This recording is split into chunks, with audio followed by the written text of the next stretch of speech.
Good evening, everyone. Lord Worthington here. With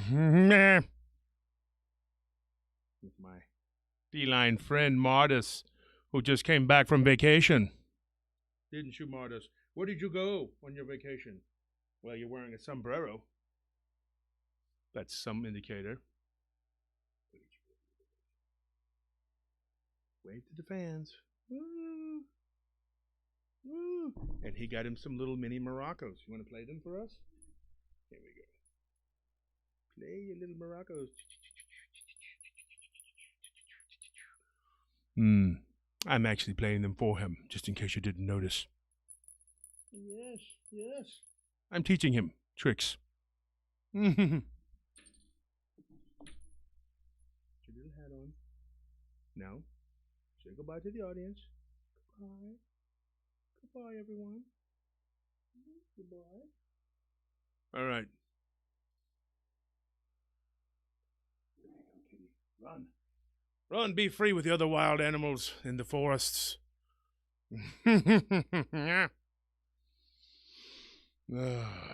you can see, I am no longer Pimp Master Payne. I'm Lord Worthington, man of refined culture and taste, well-traveled. Yes. I promised you that we would go to the moon. That's going to happen. That's going to be on Halloween, All Hallows Eve, if you will. Yes. Yes.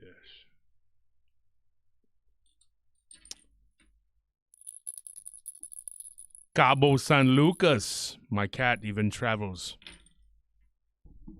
He had a great time on the beach, enjoying the sun.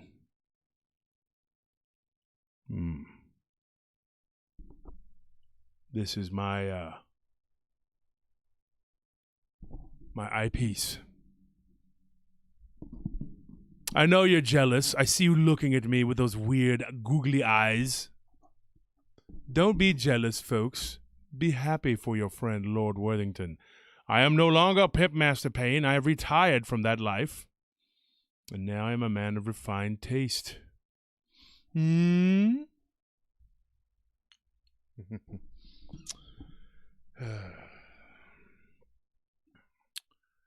just need to relax and enjoy the finer things in life. Everyone should just take a break. Take a breather. It's hard being on top. Believe me. Racking the brain.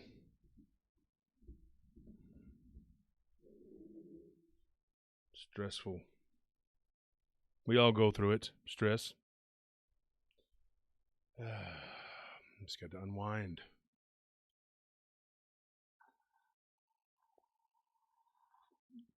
I think everyone should unwind. Find a way to relax. All this talk of ghosts and spookies and cryptids during this time of year. So nauseating. Gotta slip into my alter egos.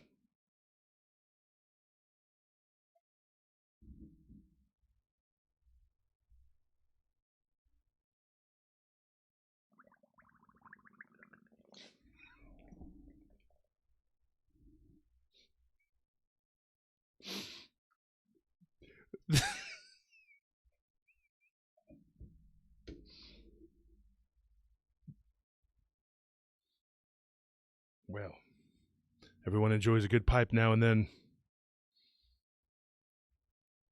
And maybe a paper towel. Oh. I hope everyone's ready for some spooky stories, especially on Halloween, when I have Nick Valente, another friend of mine of refined culture and taste, and Barton Nunley, the famous author from Kentucky.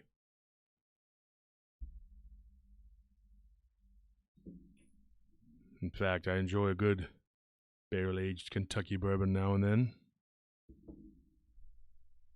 And maybe a paper towel, if Anthony could be so kind.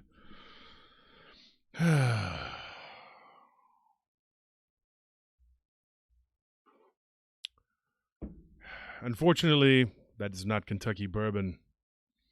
It is... What vintage is this? Pure leaf sweet tea. Delicious. Aged to perfection. Bottled 2 months ago. Anyways, I said I enjoy a good Kentucky aged bourbon.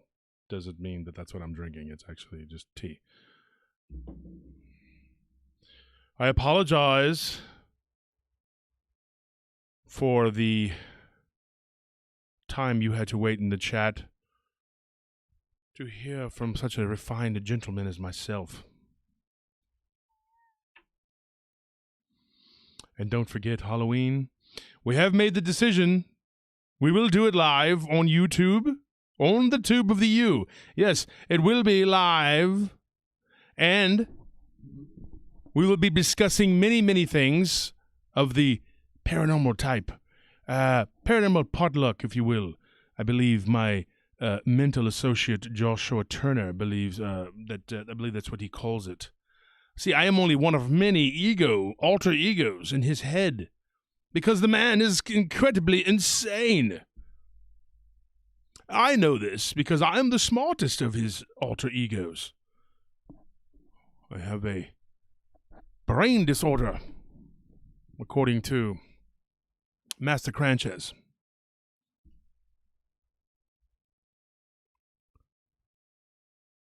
That's right. I had to get a new robe. That cheap, velvety garbage. Because I'm becoming of a man of my taste and intellect. Can't stop playing with these. These are really cool.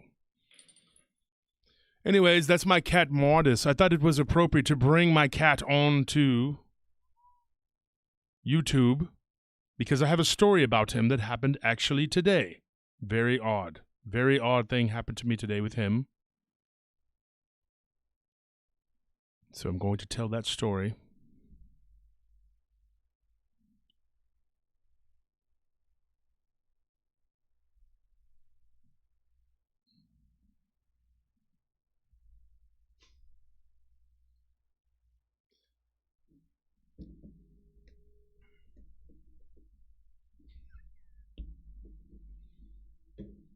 So let's get the show started, shall we? In my mind, there are 17 egos, alter egos. If you thought one was bad, try dealing with 16 others that you have to share space with. It's very hard. Mr. Cranches solved the mystery. I am insane. I do have many, many other personalities. It is a disorder. Yes. But each one of them knows something.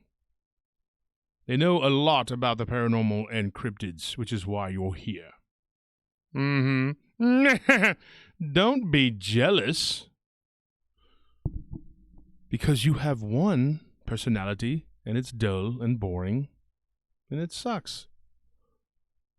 But it's not your fault, old chap. You were born that way with bad genetics. Nothing you can do. There is absolutely nothing you can do. You are the Dogman Whisperer. Yes, yes. And you can whisper to dogs. Or men. Or whatever it is that you choose to whisper to. Or dog men. Just please, don't whisper to me in every group that you find me in. But seriously, it's borderline stalking. Now your friend, the Australian, hey mate, he literally does stalk me. I'm starting to think that it's an obsession. It's weird, and I'm glad that he doesn't live in the States. A little scary. So folks, we have a show for you tonight. This is just an outfit, it's just a costume. I don't have multiple personality disorder. I am actually Josh Turner, and I am wearing a fake mustache. I know I had you fooled. You thought this was really me. I got you. You thought that was me, for real, but it wasn't. It's a fake. It's fake. So, and these are actually these really are tiny Moroccos, but they're not from Cabo San Lucas. They're from San Antonio. You like the little sombrero for the hat, the cat? He's such a gentle cat that he actually just let us put it on him and was like, chill, hey, whatever, man. Whatever you want to do, bro. My animals love me. We love the animals. They're very sweet little beings. They bring joy into our lives. Everybody continue to say prayers for the curses that we're under from all the evil people who are very jealous. I was actually, Tony Merkel released his show, I guess, last night. I didn't even know. I didn't know when it was going to be released. I didn't ask. In the last week, I did Deus Ex Machina with D.A. Roberts. The links are up on my Facebook. Sunday was Jason Bland, Paranormal Soup. I said an F-bomb on there, and I apologize. I kind of went in kind of angry. Had a little issue with somebody that I want to beat up, but he's so far being very cowardly and just fighting me from cyberspace. But,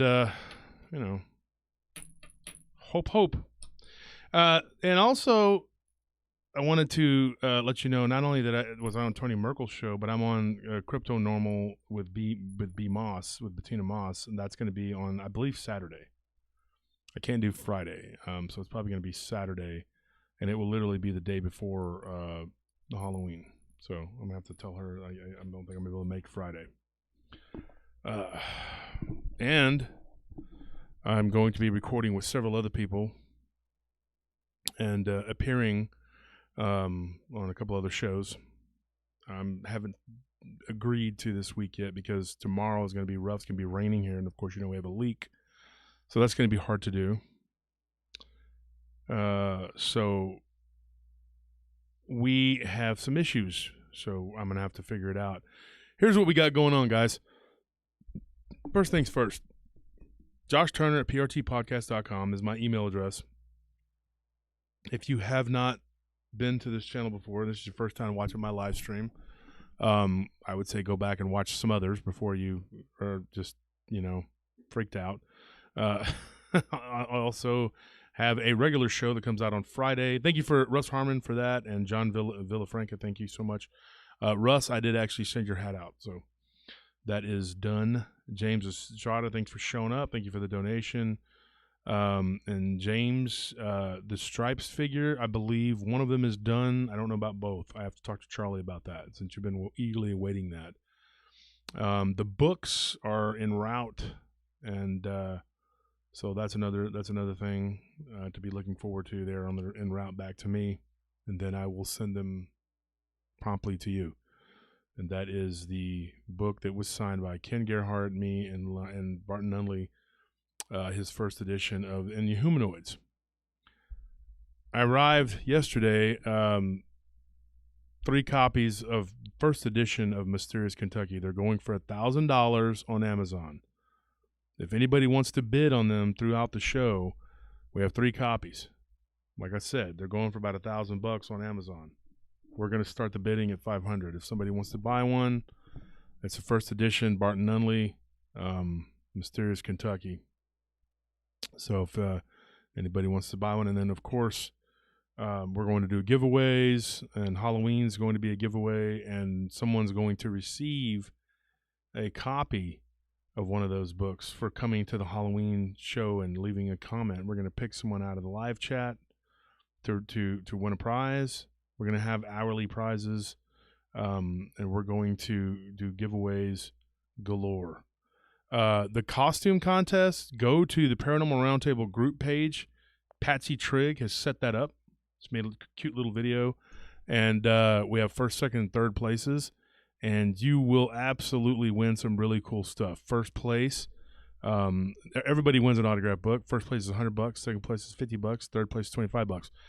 And you will win PRT swag. Bag. What do you call it? The tote bag. And then another a second place will win a coffee mug. Second place gets a hat along with the coffee mug. First place gets everything. Second place gets but more. It also gets the action figure. It gets an action figure, and we haven't decided who it's going to be yet. We have a Nick Redfern, we have a Lyle Blackburn, a Ken Gerhard, Linda Godfrey. We have several people, and we're thinking about just letting you choose. The one that we don't have is Barton Nunley. Okay. So Barton Nunley is already spoken for. That was on the giveaway that went out yesterday. And that one's done. And then the other one is mine. So that's it for him. So you're going to only be able to get one of the other figures. Barton is a hot item. And so there you go. So the other thing I was going to talk about really quickly here is if everybody is going to show up for the Halloween deal we have on PRT, we're definitely going to do it live. We had discussed doing it pre-recorded and then dropping it so the people that watch the show purely on the hey, can you bring Martis? For those that watch the show purely on the podcast, we figured, you know what, it'd be a way for them to move over to YouTube so they can to see the show. Buddy, come on, my buddy. Hey, my buddy, my sweet friend. This is Martis, my villainous cat. Look.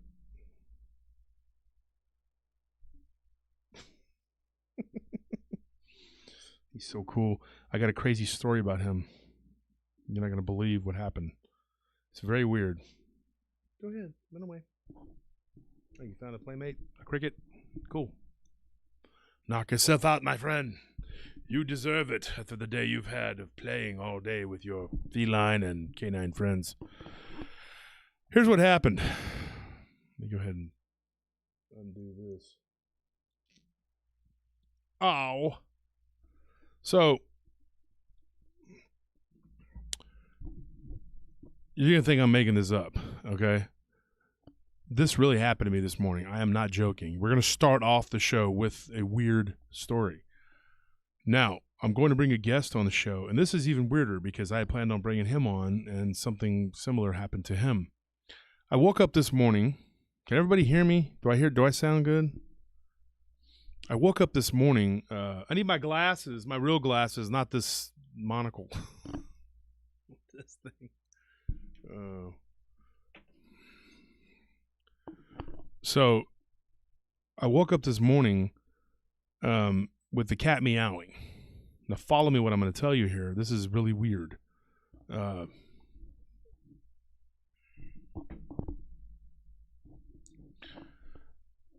don't know if Anthony heard me. Hey, Anthony, I need my glasses. I think they're out in the deal. I can't see the chat, so I know folks are getting old, can't see the chat. Hey, man, I'm getting old here. I can't see the chat. So if Nelly or somebody out there, Gary, one of you are listening, can you please inform this person to grab my glasses because I don't know if he's paying attention. Anyways, what happened was I woke up this morning to the cat meowing. Like he woke me up early, okay? I went to bed late and he woke me up early. I would go to bed late because I do the phone for my job for the security company and I have to go check on people and things like that. So I woke up to him, and he's very vocal. He's actually just right here chilling, so he's content, you know. But he's very vocal, and he's several months old. He's not that old, not even a year. And so he needed to go to use the restroom. He's real good. If he needs to go potty, he'll let you know. And his litter box, I don't keep it in my bedroom because I don't want that. He does have a food bowl in there though, so he goes back and forth from the dining room or I guess it would be the dining room, den, I don't know, whatever you want to call it. And we keep the litter box out and away from everything. So he was trying to get out to go to the bathroom, which is he'll do that. He'll wake you up. He needs to go to the bathroom. So I get up, I let him out. I watch him sprint down the hallway and run toward his litter box, and I close the door. Because if I leave the door open, Panzer, the other cat, will come in and gobble up his kitten food. He'll gobble it up. Now, Martis is also named after the late Scott Martis, the researcher, the Lake Champlain researcher. Here's the thing. He was out in the world doing whatever he was doing out in the rest of the house, and the door was closed. I go to the bathroom. I was in there for just a few minutes. I come back out, and I hear him meow, meow, at the door. He wants to get in. And I even see that he pushes the door with his front paws to try to get back in. Okay, and I laid down. When he was doing this, I just went, too tired. And it's like as soon as I laid down, he started pushing the door. Eventually, my wife wakes up. She gets up, and she's like, Martis needs to go out. I was like, hear what he did. And he's outside the room, and he's trying to get back in. I said, I'm not getting up to let him in right now. I am very tired. I'm exhausted. I'm going to sleep. Going back to sleep. Somebody said, turn the volume up, please. Can someone please get a hold of Anthony? I don't know why this guy's not responding to me.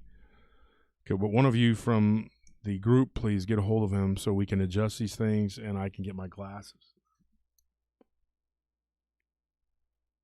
Anyways, I can't get up and go run around looking for stuff.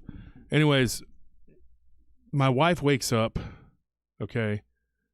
She hears him, so she's like, oh, poor baby, I'm going to go let him in.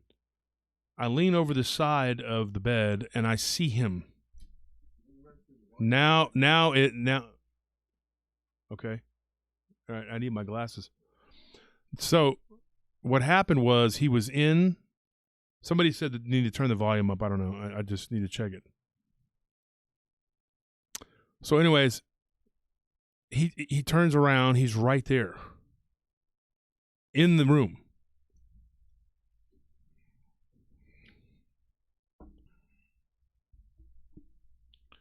All right. This is obviously going to be something that I'm going to have to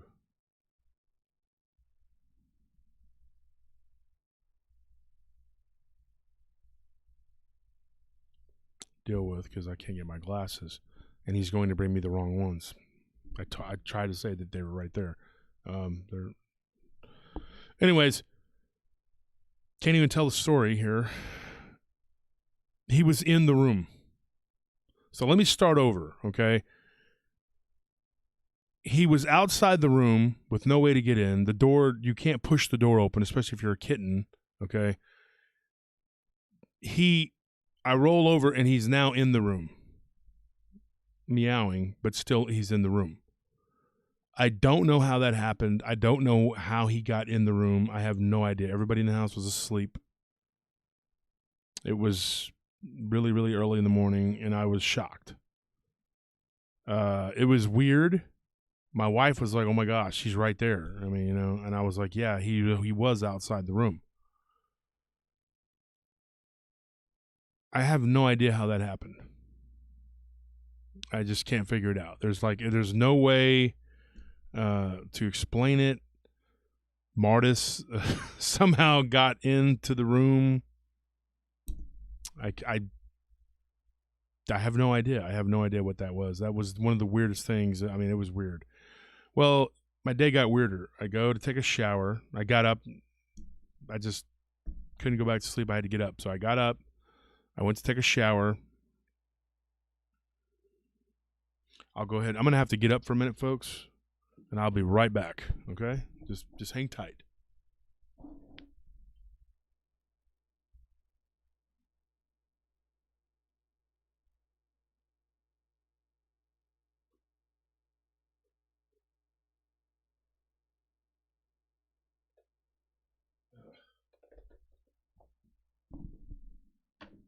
Actually, I'll just take this off.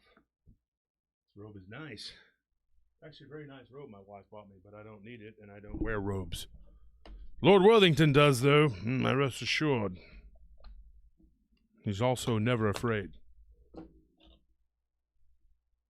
My glasses on so I can see what the heck I'm doing here. Okay, there we go. Okay, so we had the weird thing with the cat. Don't know how he got in the room. Don't know how he got back in the room. That was very bizarre. So I go to take a shower. This is crazy. Okay, I get out of the shower. Now, my wife used to have these towels. I don't know what they're for. I guess decorations or decorative elements or something like that. For like 2 years, I was like drying my hands and all kinds of stuff on it. She didn't even know about it, but she does now. But anyway, they were there for decorative elements, I guess. I don't know. but I was always laying my towels and pushing them over and putting the towel. And so finally she said, you know what, I'm going to put a hook right here by the shower so you will stop laying stuff on top of these decorative towels. And I said, okay. So I put my towel on that hook and I get in there and get to take a shower. I get out of the shower, I reach for my towel off the hook and I pull. Now, this has happened once or twice before because, let's face it, I'm a dude and I have super strength, right? So I pull the towel and the hook goes flying and it lands. I see it bounce and it lands somewhere on the counter and I'm like, oh, great. You know, and she hears it and she's like, you know, what's wrong, honey? Are you okay? And I'm like, I'm fine. Look at this.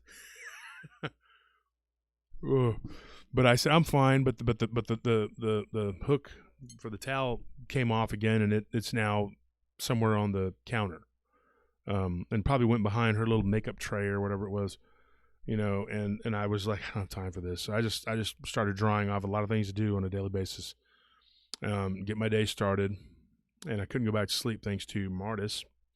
So I am drying off, and then she says, I'm going to put the hook back up there. Don't worry, just whatever. Okay, I finish drying off, and I hang the towel up on the hook. I look and I see it in the mirror hanging up on the hook, and I'm thinking, doesn't dawn on me, right? I walk out, she comes back in, and she looks around on the counter.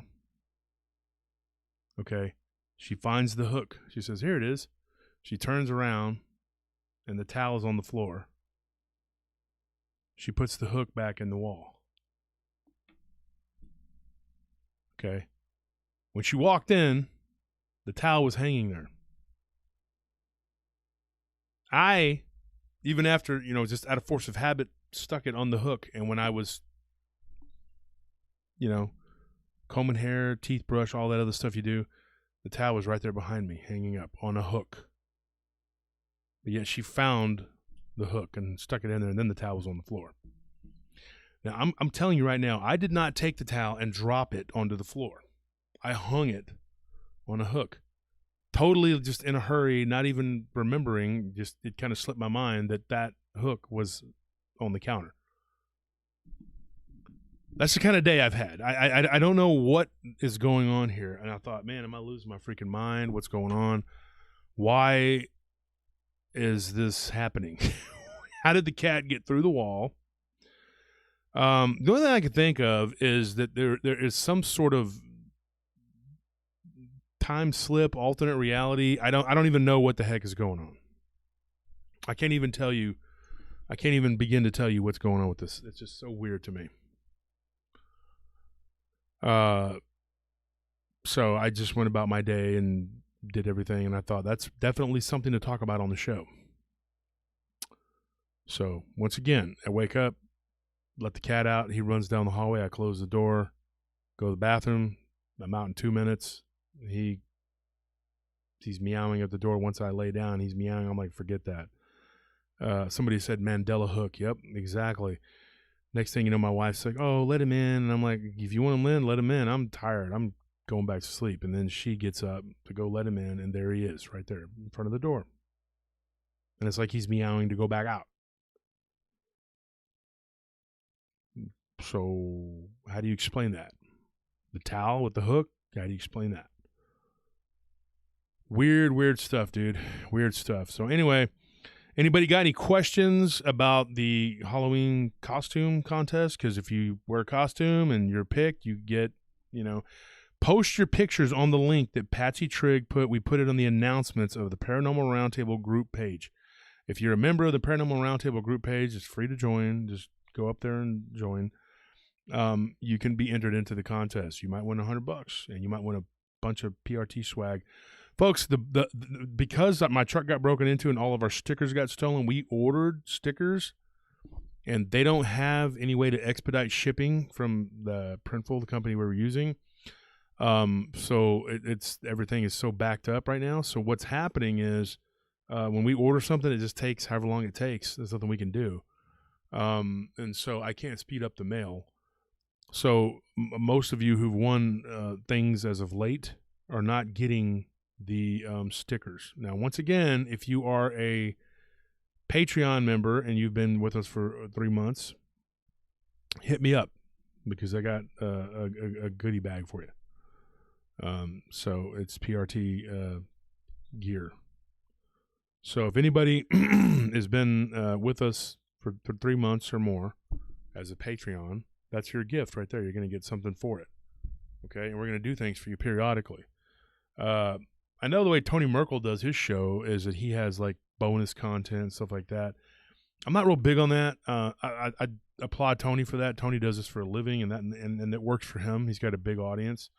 But I'm not real big on it just because I want people to be able to hear the stories, regardless. So that's what's going on with that.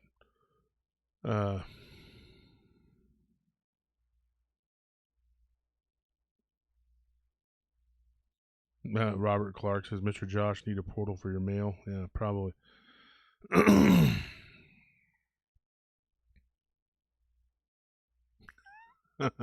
Peter Hasty says, creepo factor, my friend. Your earlier costume is your alter ego, the cryptid Pimpernel.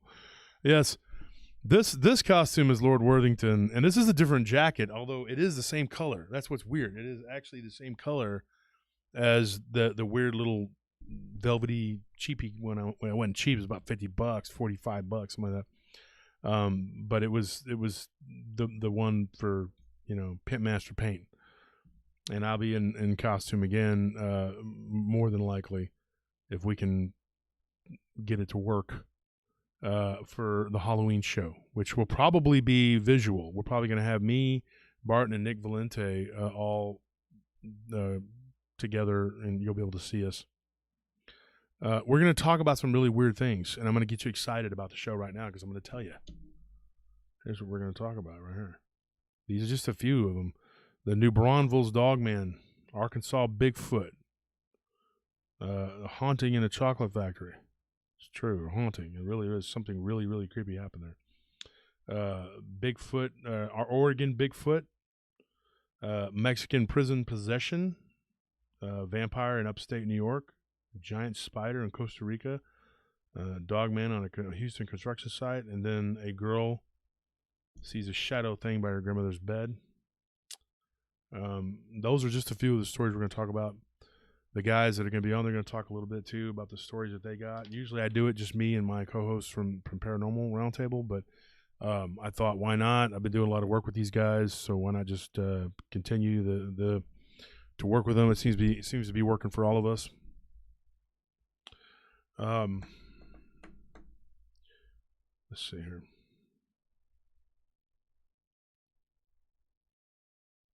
And there's a couple others that are on here. I haven't decided yet. I got to record Thursday for Friday's show because tomorrow night will be raining and wet. So I probably won't be able to record in here. So I have a choice, and I'm going to let you, the folks right here, vote.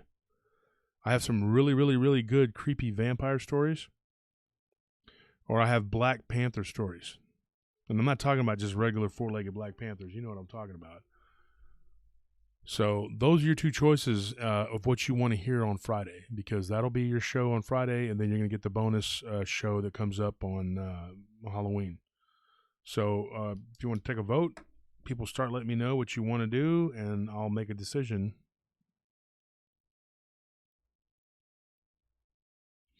Scorpion, yeah, in all the years you've known me, you said this is the only time you see me dress up. No, one year I had the Freddy and Jason combo thing going on. I don't know if you remember that. So I don't know if you remember that. That was just kind of like a spur of the moment thing. I had like a hockey mask with the Freddy glove and the Freddy hat, and people liked it. I don't know. And I was kind of dressed up like Jason, but it was weird. That's the only time I've dressed up for Halloween in all the years. We had Halloween downtown at our club for years, and I never dressed up because you get into fights and stuff down there, especially on Halloween. So being in a costume and you're over here trying to. I mean, I think the guys that would go dressed up down there, they weren't prepared, because if something went down, how you gonna fight in that costume? And that's no offense to you guys that do that, but that wasn't me. I had to be on my toes. Everybody else having fun. I'm working. But this show is for fun. This isn't my job. It is a job, second job, I guess, but it's not really. I'm not training. I'm not doing security and running my business and all the other things you have to do that you have to take seriously. No, this is just fun. This is we're having a good time. And unlike some people who are copying me and creating paranormal shows, it is like a nightclub up in here. We're having fun, bro. You can get your scare on, and you can be entertained, and you can do what you want. And I can be regulated and told that I'm your therapist. I'm doing therapy for these people. Oh my God. Yeah, right, whatever. Ridiculous.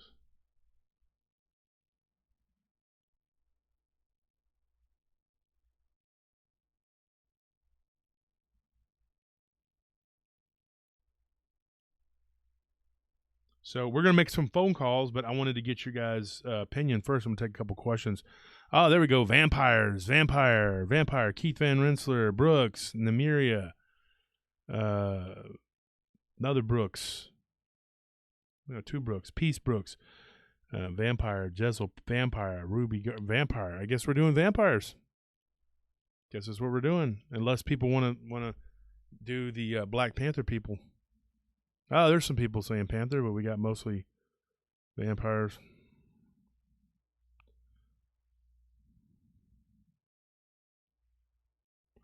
Yes, and don't forget, tomorrow is Scorpion's birthday. Everybody wish Gary Lopez a happy birthday. He's one of the moderators and one of our best friends. Yeah.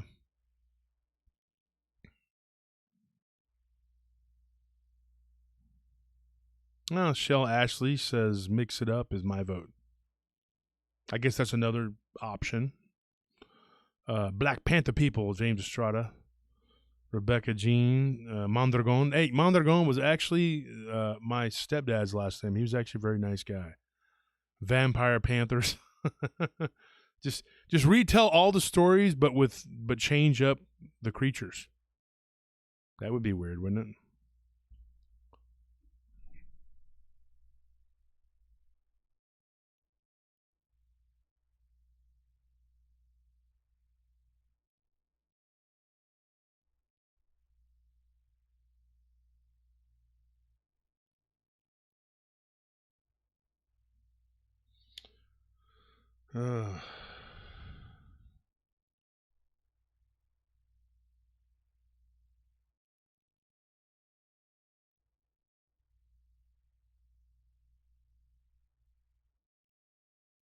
And don't forget, I was on Tony Merkel's show, The Confessional, and we talked for a while about a lot of different things. And of course, I was on Paranormal Analytical with Eddie Hill. He's a police officer out of San Antonio. That was good. That was fun. It was a good show. I was on Deus Ex Machina with D.A. Roberts, the author. I did a giveaway on that show too. So anybody who wants to come over and from those shows, welcome to our PRT family. You can be a member of more than one family. You don't have to just be one of us. I am wondering though, because I've been invited on a lot of shows, and I thought I was getting inundated with invites, and then I talked to some people, and they're like, "Yeah, man, I've done 11, 12 shows this month." And I'm like, "Really? I wasn't invited on 11 or 12 shows. I was invited on 8, well, almost 10 probably." But I was thinking to myself, that's a lot. Geez, you got more invites than I did. I don't know. Kind of jealous. But it's okay. I have a lot to do with my own show, so it's kind of hard to go into other people's shows. We have a lot of stuff going today, so let's get started. We're going to call some people. Let me get these disgusting headphones on that make me look really fat. Although I asked Martis the other day, I was like, "Martis, does this shirt make me look fat?" And he was like, "No, your fat makes you look fat." And I was like, "Oh, Martis, okay." That's such an old joke. It's outdated. Then he ran in the bathroom and brought me the little mirror and held it up to me. I get it. You proved your point.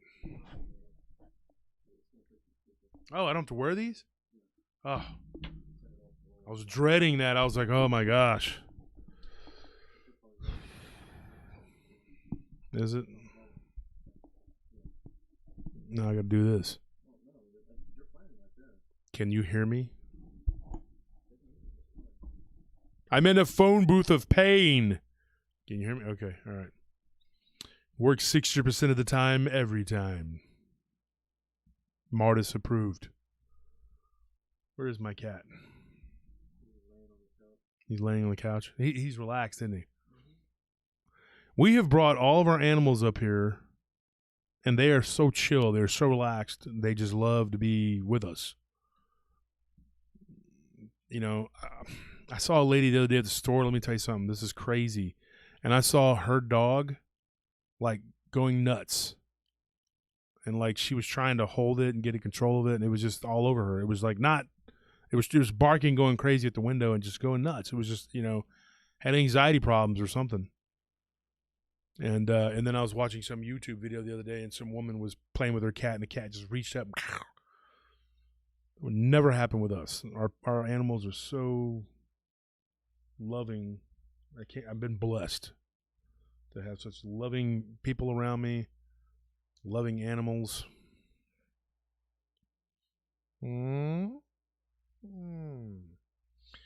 So we're gonna make some phone calls here, guys. Let me get on this. First things first, Joanne L. Hartnett. Thank you for being an executive producer of the show by being a Patreon member. Leighton, Mary Plyler, Stephen Hall, Miguel Guerra, Tommy Egan, Eric Garcia, Ryan Super Hornet 1, Debbie Wolf, Extreme Reality Check, Histotech, James Estrada, Tim Renard, Ricardo Herrera, Barry, Titan, Chronological, Dead Man Walking, Guy, Don Wells, Melissa Panay, Derek Tribble, Andrea Craft, Shannon, Dick Richards, Joyce Brunette, Barbara Blindy, Martin Hertel, Terry Fuselier, Cluffy Fluffy the Great, Curtis Turner, Philip Morn, Alexander Murphy, Matthew Durgo, Chris Smith, and Ralph Ayu. Thank you so much, guys, and get in touch with me. If you've been doing it for 3 months, let me know.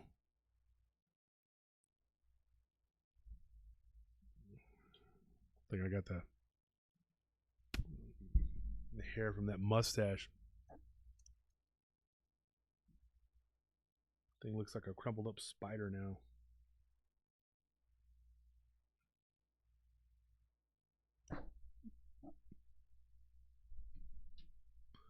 So anyways, let's make some phone calls, guys. Let's get it going here.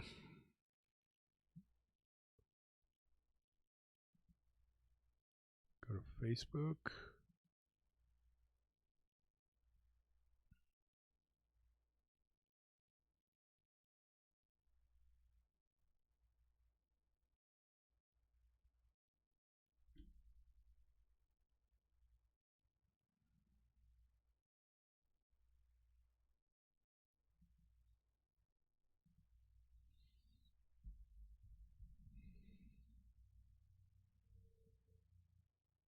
All right. This is the first call we're going to make. Business.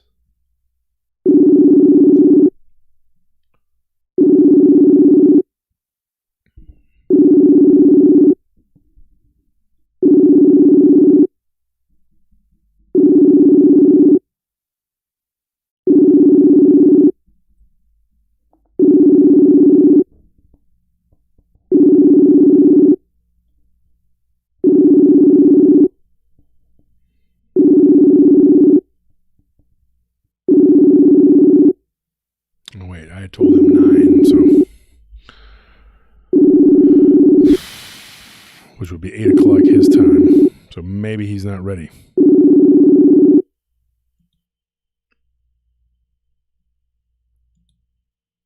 Try it again.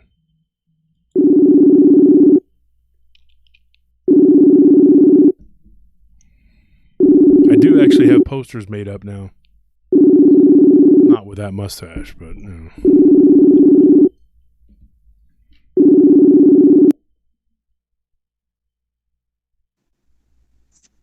Hey. You there, Pete? I am. Okay. Can you hear me? Yeah, I can hear you. Can y'all folks at home hear? Pete, you're live with me on the show. Can y'all hear Pete? Let me see if they answer. This is so. Anyways, let me introduce Pete. Peter is an old friend of mine. We were roommates 2 different times, and he was also roommates with my brother 4 different times. Unfortunately for him, I'm just playing D. Don't get all mad. But that's how I met you. Yeah, that's true. Yeah. And then a true story. Y'all had a roommate. I can't remember the guy's name. Kofi, whatever. I ended up beating him up downtown. Oh yeah, he was the bipolar dude that kept trying to break into everybody's apartments. Yeah. I remember that guy. Yeah. And he came down there looking for you or looking for D or one of y'all, and he found me downtown that night and got in my face, and the rest is history. Yeah, pretty crazy guy. But anyways, and he didn't he like kick in the door? Was that James? That was James. He tried to do that. Yeah. Oh my God. Like that was crazy right there. Yeah, we used to do. He was trying to ram that door open. That's right. I remember that. And he was like, I can't get in. And he convinced me that, something bad could have happened to my brother. So I was like, okay, well, knock the door down if you think it's, important. And he really did. He tried, yeah. You were so mad. I remember. So Pete, you actually, somebody says Pete expert on Bigfoot. Now, Pete, you actually do research Bigfoot. I do. I'm not an official researcher. I'm just a dude who is interested in it, and devote a little bit of time to it. So, yeah, and you're in our groups, and Pete, we've been friends since 2000. So it's been 21 years we've been friends, a long time, and we lived together as roommates off and on, altogether over 5 years probably. You actually lived with us in the haunted house. Down in South Austin. And I was going to ask you another thing too. When we were talking earlier, we didn't even talk about this. Do you remember when I was working at that place off of Slaughter Lane, and I took a picture of that green orb, that green light? I do. Yeah, I definitely remember that. Yeah, and there were like 2 weird faces in the bottom of it. It was so bizarre. Yeah. Like a mom and a kid, yeah. Yeah, well, the one of them looked like a kid, and the other one looked like it could have been like a devil or something. I don't know what, but then there was like another figure like behind the kid, and then there was a debate whether it was a female-looking ghost or another demon-looking thing, and everybody had their own opinion about it. But yeah, you remember that. There was a lot of things, and then we had Loki, and I know you know him. We had him on the show last Tuesday, and we were talking about the reptilian guy. Now, you weren't there when that happened, but I know you talked to just about everybody that was involved in that. Do you remember that incident? True. Yeah, I mean, that's pretty crazy, right? Yeah.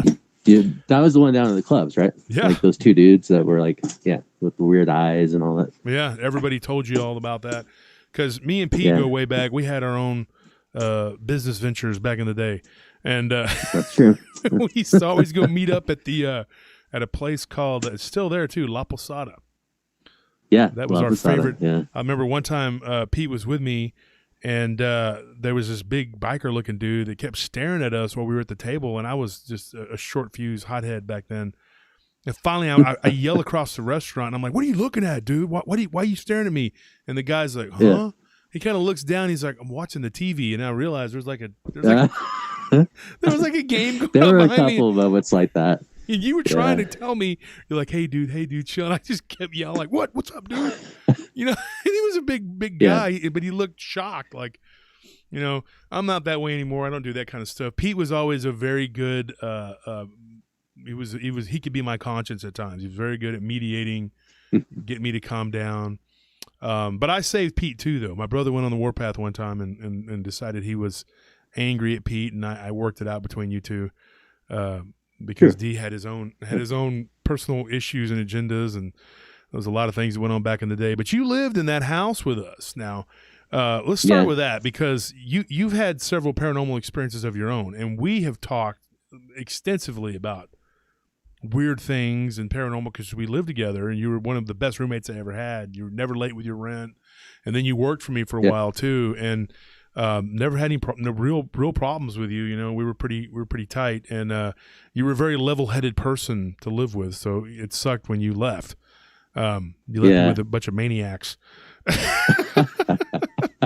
and now you live up in the mountains of Colorado, right? I do. Yeah. Yeah. I do. I live above 10,000 feet. Kind of crazy. Yeah. Like, I remember when I was driving mountains. up there It's 2 nice. summers ago, and you called me, and I was still in Wyoming, and you were like, now look, you were like, I live way up here, like 12,000 feet or whatever. And you were like, the air is very thin, so be prepared for that. So I'm like, I'm fine. I hadn't been up there, in a few years, in that area. And the last time I didn't go that high up. I went I think to Denver or whatever. And I ended up in like Estes Park or something. But where you live is way up there. And so, it is, yeah. Yeah. And so I was driving up there, and that road is very treacherous anyway. And people are going 90 miles an hour. And you're like, it's crazy. And so as the further up I went, the more everything began to be black. Like it was dots. And I'm going like, what in the heck is going on? I'm not even thinking about it, And then we get to Leadville, and I'm like, dude, I can't, dude, And you actually live in a town where Doc Holliday shot a guy in the street. Right? That's true. Yeah. Yep. That is, I believe it's the last gunfight he was ever credited as having. Mm-hmm. And then he went down to Glenwood Springs, or I think that's what it's called. And I believe that's where he died, actually. The sanitarium, yeah. He died there. Yeah, and of course they say that Wyatt Earp would go and visit him, periodically. Yeah. So that's a pretty interesting story, and it was crazy because I'm up there and I'm thinking, man, I'm going to end up falling over dead in a town that Doc Holliday shot a guy. Because I was up there in that altitude, and you were like, hey, you need oxygen. So we went walking around down in, was it Frisco? No. Breckenridge, yeah. Breckenridge, yeah. And we went to these oxygen bars, whatever, and we got oxygen. It was like, it's crazy. They have oxygen bars there, folks, so you can like not die. Yeah, it's pretty wild, right? It is. And you yourself have had to get adjusted to it. I bet if you came back to Austin, it'd be easy for you. Yeah, it took about maybe 2 months for me initially, I'd say. So that was about my transition to where, I felt like I was breathing again and so on. Yeah. But, and so real quick, we'll get into the haunted house thing or whatever, but what you've been showing me or telling me that when you've done your investigations over there in that altitude up there, you believe that there is some Sasquatch in that area. Definitely. Yeah. I wouldn't say there's a ton, but there's definitely some, from what I can tell. Yeah, and people see them up there in that area, and you've actually there is actually what is it? The Bigfoot Research Organization. They have a report from a sighting, same place that Shelly, my wife, took a picture of one. So we're same general area anyway. Mm-hmm. So that was pretty crazy. Yeah. And didn't you say one time you were out walking with your daughter and you thought something was there? Like you felt like you were being stalked? Well, that was definitely the case. I think that was probably a bobcat, but who knows? I mean, I couldn't see it. And it wasn't making a lot of noise. It was just kind of being obvious about following us, if that makes any sense. Mm-hmm. But we've actually gone into the forest in the same area where that sighting I mentioned happened. And we've definitely heard things, and I would say we've seen evidence of their passing. So yeah, basically. That's crazy. Yeah, and there are a lot of people up here who see them though. So and it's usually the same kind of ones in this area. Like they've been in the area for a while for some reason. Yeah, I've heard that. Yeah, there was somebody near Frisco when we were down there in Frisco when you first showed up at the hotel. And you knocked that morning. You're like, "Hey, what's up?" And my wife and everybody, or my wife met you for the first time. Scorpion was with us, but we had talked to somebody that worked at that hotel, and I told them about Dogman. We were talking about Dogman because there was somebody who had a sighting in that area near Frisco, and she goes, "I don't know about that, but I know there's Bigfoot around here." I mean, she was the hotel clerk, and she was straight up about it. She was like, "There's a Bigfoot, all around this area," and I was like, "Don't be lying," and I walked out. No, I'm just kidding. I threw the brochure back. Get out of here, crazy lying ass. I can't believe this. So anyways, we started talking, and you told me all these different things that you've seen, and like you believe there's habitation of them there, and I really, if I wasn't so getting sick with the altitude up there, man, I would definitely go back. Now I've lost 100 pounds since then, so probably a little easier for me to live, and be up Yeah, there. no doubt. But you did warn me, and then I slept on it, and I didn't even think about it, and then I went up into that high altitude, and I'm driving, and I'm going like, why am I seeing black spots? Whoa, why do I feel like I'm going to black out? Because you're way up there, It changes actually the structure of your blood cells, I believe. The elevation changes how much oxygen they absorb or something like that. Mm-hmm. So, I guess your body changes to accommodate the lower amount of oxygen at any moment, and so it does it that way. I don't exactly remember how that really works, but yeah, it's a change that happens. Yeah. And so, Pete, now here's the thing. You've told me some crazy stories. You lived in New Orleans. Sure. Yeah, and you had some weird things happen to you. You're a very traveled individual. You lived in Salt Lake City, Utah, right? I did. And you lived in Austin for a long time, and then you're a chef by trade. You were a chef, very, very good chef, actually. And I then, appreciate that. Well, I always enjoyed eating your food.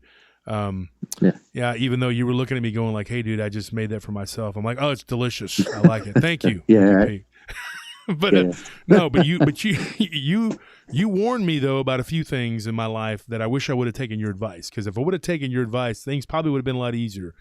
In particular, one female that I should have taken your advice about years ago. Oh yeah, yeah. That could have saved me a lot of heartache and problems, with that individual. But anyways, you worked with her, so you knew the whole deal. But we were talking about that individual on the show last week, and she had told me that she was an abductee, which was weird, and that whole thing. And but you had an incident in our house. Do you want to talk about that? About some of the things you saw and what went on in the haunted house that we lived in down in South Austin? Sure. Yeah. I think the one thing that I think we all kind of had shared experiences with was seeing the shadow dude running in and out of the mirror in the hallway and messing with Ivan and all that jazz. Which I don't know. That wasn't something that really fazed me, because it just was a dude running in and out of like a mirror, Yeah. I don't know. But part of me was like, dude, go get a job, something like, why are you scaring the dog? Like, stop. Like, just go do something else. Yeah. But yeah, that was I think that was the one that everybody I've spoken to has lived there has seen that. So my main one was, I guess you and Dee were downtown. I think Gary was probably downtown as well. Yeah, we were all working. And I, at that point, had to get up at, I think, 4 a.m. or 4:30 a.m. to go to my job as an auditor. And so, I didn't go out that night. Probably about 3:00, somebody started shaking my leg. And usually that would have been Dee back then, like seeing if he could, borrow something or whatever, because we kind of like shared the closet in that room and stuff like that. Or, he'd just be in there, and he didn't want to like grab my shoulder and freak me out or whatever. So he just grabbed my leg or grabbed my foot, to wake me up. So I thought it was him, and I was like, what's up? And then he didn't say anything. And I was like, okay. Start shaking my leg again. I'm like, dude, what the fuck? So sorry, I probably good. Yeah. So I look, and I thought it was D. It looked like him, but he had like one of those hats, like say Bing Crosby would have worn back in the day. Yeah. One of those round. I don't know what you call them, but just I don't know. But anyway, I thought that was weird, but he kept pulling on my leg, so I tried to kick him. In retrospect, that probably was a good thing it wasn't actually D there, and it was actually a ghost instead. But, yeah. And he just looked at me and shook his head like he was disappointed and walked out of the room. So I was like, well, what's going on? Like, what was so important that like all had to go down, right? So I walk out of the room and kind of groggy, and right when I walked out of the room, you and Dee and Gary came back at that point. And I was like, oh, you guys are just getting home right now. Like, because sworn D was right here just a second ago. So that was basically it. That was the really all that happened. Over the next few days, I kind of chewed on it and stewed on it. And I was like, man, why would they mess with me? Like, I'm, basically the most laid back, chill person there. So, yeah, anyway, that's neither here nor there. But yeah, that was my main experience. Hopefully that all made sense as I was saying it. Well, the thing is, you stayed in that room where a lot of things happened. Okay. And my brother had that room at one time. And when we moved into that place, before I ever even knew you, I had lived there 2 or 3 years before I met you. And my brother got out of the Army and toward the end of 97. So I'd already been there almost a year when he got there. In fact, he got there late October. His first week at the club, I believe, was Halloween week, the week of going in Halloween like now. It might have been even to this day. I don't know. It might have been this day. But I remember him, that was his first whatever, and I'd already been working downtown there since January at that place, and I was already the head of security. I just remember, like, when you came, I warned you. I said, this place has some weird stuff happen, and you were already kind of aware of some of the things, and the doppelganger stuff was something that was very common there. Like, I saw Squid. You saw D. Squid saw Scorpion. Scorpion saw me. Everybody was seeing each other, and it was just like, it was constant, Willie claimed to have seen Jerome, and everybody was seeing each other, and, people that would live there. And then I would see people who were no longer living there. Like, one day I saw Jerome in the bathroom. I was like, oh, Jerome, he walked to the bathroom, and this just, this happened all the time. And I was kind of standing there talking to Squid, and he was like, who's in the bathroom? And I said, I'm waiting on Jerome, because the bathroom was right there by my room or whatever. And it was kind of aggravated that he walked in there, but I said, well, I guess he's got to go really bad, so he's using the bathroom, whatever. And then Squid's like, Jerome's here? And I'm thinking, it just kind of dawned on me, like, wait a minute. He hasn't lived here in 2 months. Yeah, he doesn't even live there. Yeah, he's been gone for 2 months. And so I went in there and I didn't see him, but just to make sure, I called him, and he was actually out in California at the time. He was like, I remember that, actually. Yeah. I mean, it was weird. He's like, no, player, I'm out here in California, in L.A., and I was like, okay. You know how he talks.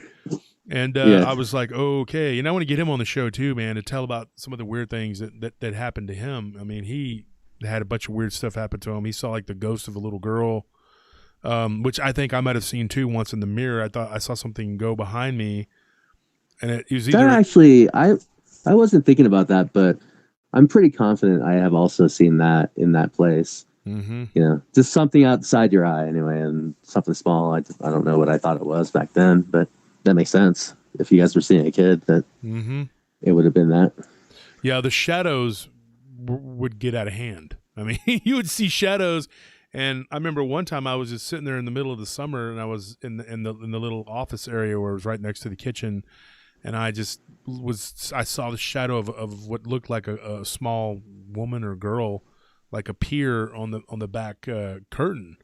And I was just staring at it. And finally, when I got up, I went toward it, and it just kind of faded away, and I went and I opened the curtain. There was nobody there. That happened one time when I lived there also, when you were sitting at that desk, when the desk was still in that corner.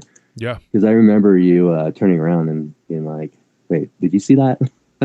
So anyway, sorry to interrupt, but I just remember. No. You had a lot of weird things happen. I know one time we were sitting there watching TV, and we were trying to watch baseball, and I guess the TV just decided we weren't going to do that. So it was like, fuck baseball. Yeah, it was just like, boom, you're not going to watch it. And they lost a bet in the 20s or something. It was crazy, man. I mean, when we moved into the other place, now what happened was you had moved and you were living up north in North Austin.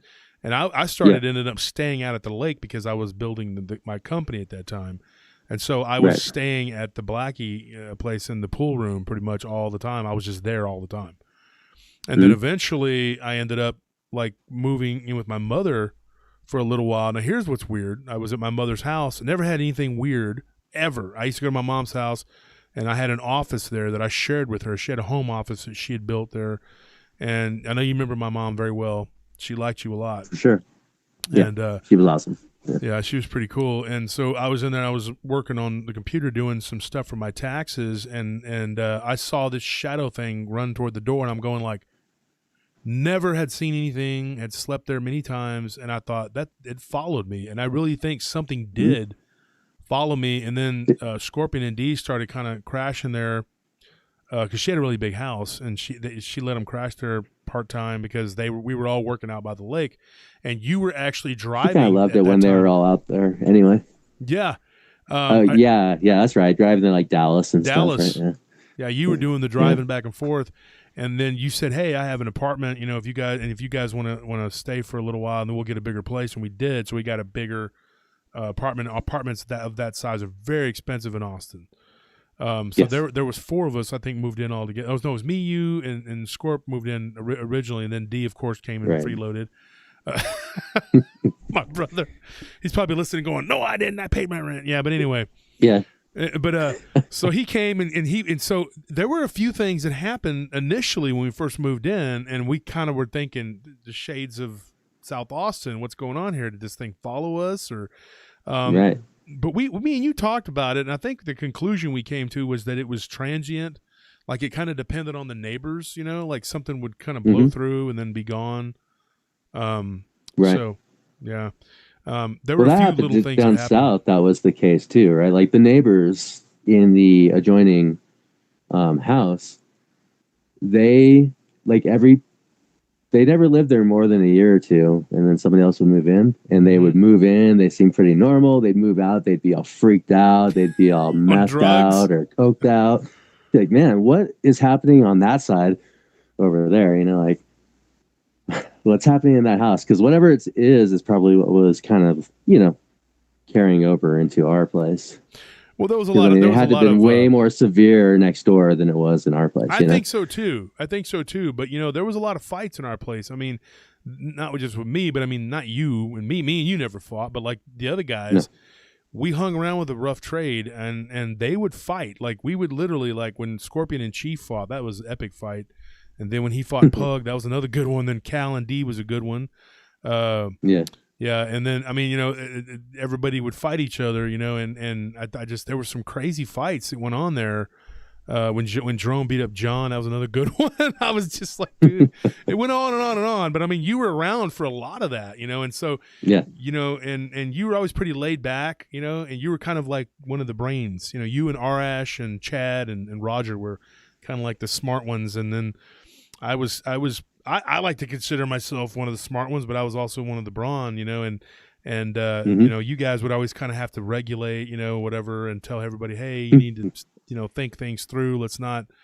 But there were some bloody fights in that front yard and in that backyard, and then there were fights that broke out, you know, and we'd have a poker night, you know, and the twins would come over, and I remember one night somebody's hand got stabbed, and that was pretty, you know, so there was some stuff that went on. I mean, people don't really know.